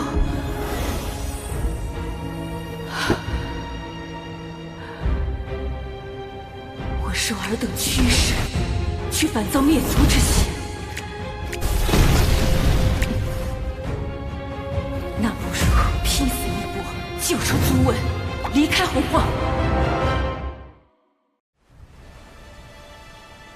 杀点蚊子就算完了，必须让西坊教付出点代价。多宝师兄，大会快结束了，师弟先行一步。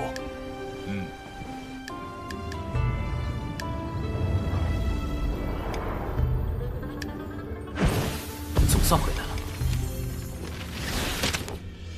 多谢表妹和友情师妹为我护法，我们出去吧。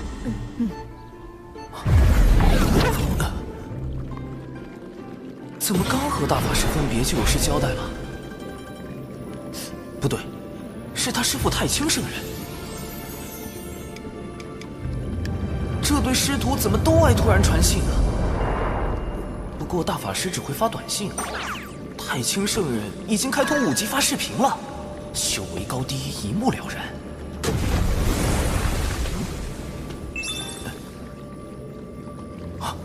西坊教镇教之宝。开天辟地后，天地功德凝成的12品功德金莲，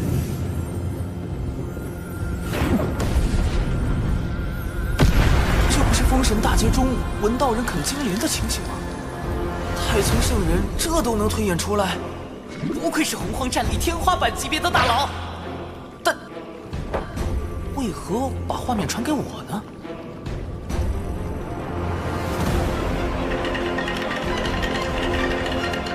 根据计算机解析的封神大劫剧情，文道人啃金莲是因，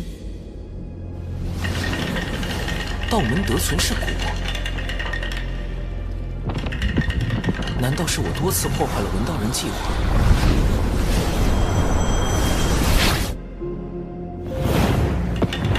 改变了他的命数，影响了未来？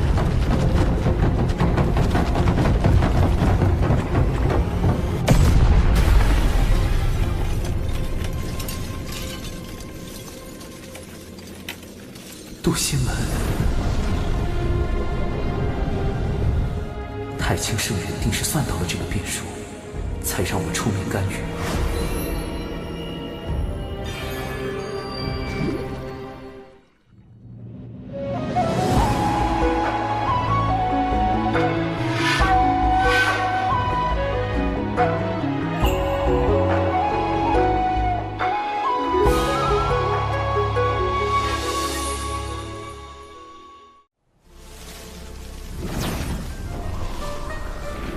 为确保他能在封神大劫时啃金莲，道友留步，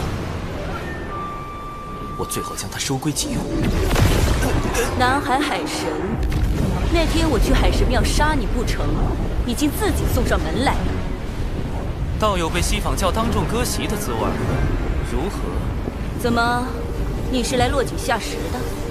不敢，道友只是明白，我们有共同的敌人，不如联手。区区一个南海野神，你有资格和我谈合作？道友曾3败于我，我算计你海神教只有1次，何来的3次？胡搅蛮缠！数个时辰前我们刚见过，道友莫非忘了？你是玄都小法师？此前渡仙门一役，轻易苍鹏也是死于我手。南海海神，玄都小法师，背靠人教圣人，原来自始至终，我都败于你一人之手。现在，我们可以聊聊了吗？好，我且和他聊聊。若真有问题，直接杀了他。文道人的修为远在我之上，稍有不慎，我恐怕就会大祸临头。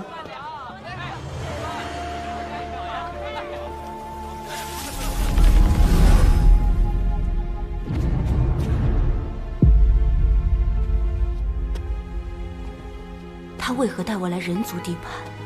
不怕我出手杀人？除非是陷阱。这里人流密集，能消除他的戒备，方便我进一步套话。接下来，这叫动手吗？一点征兆也没有啊！道友，不累吗？他发现了吗？那他为何不躲？苍天啊！我说这个有什么用啊？他还不是要分分钟碎了我！看他神情如此淡定，难道还有后手？等等，这招有用？众生有玲珑心，故有千百张面孔。道友且看，世人为生存奔波，为衣食烦恼，被迫摆出虚伪的面孔，咱们又何尝不是如此？洪荒如棋，圣人之子，你我皆是棋子。道友和你的族文，不也因此受制于西方？少给我来这一套！你竟敢坏我大事，让我在教主前颜面扫地！我要把你抽筋剥皮，吸干你的骨血，让你永世不得超生！我要吃掉你的伙伴和信众，让他们直到最后一刻都后悔认识你这样的神！我要让你灰飞烟灭，魂飞魄散，让你的海神教荡然无存！那如果我可以用我的手段扳倒西方教，为你文族报仇雪恨呢？那你会成为我最好的朋友。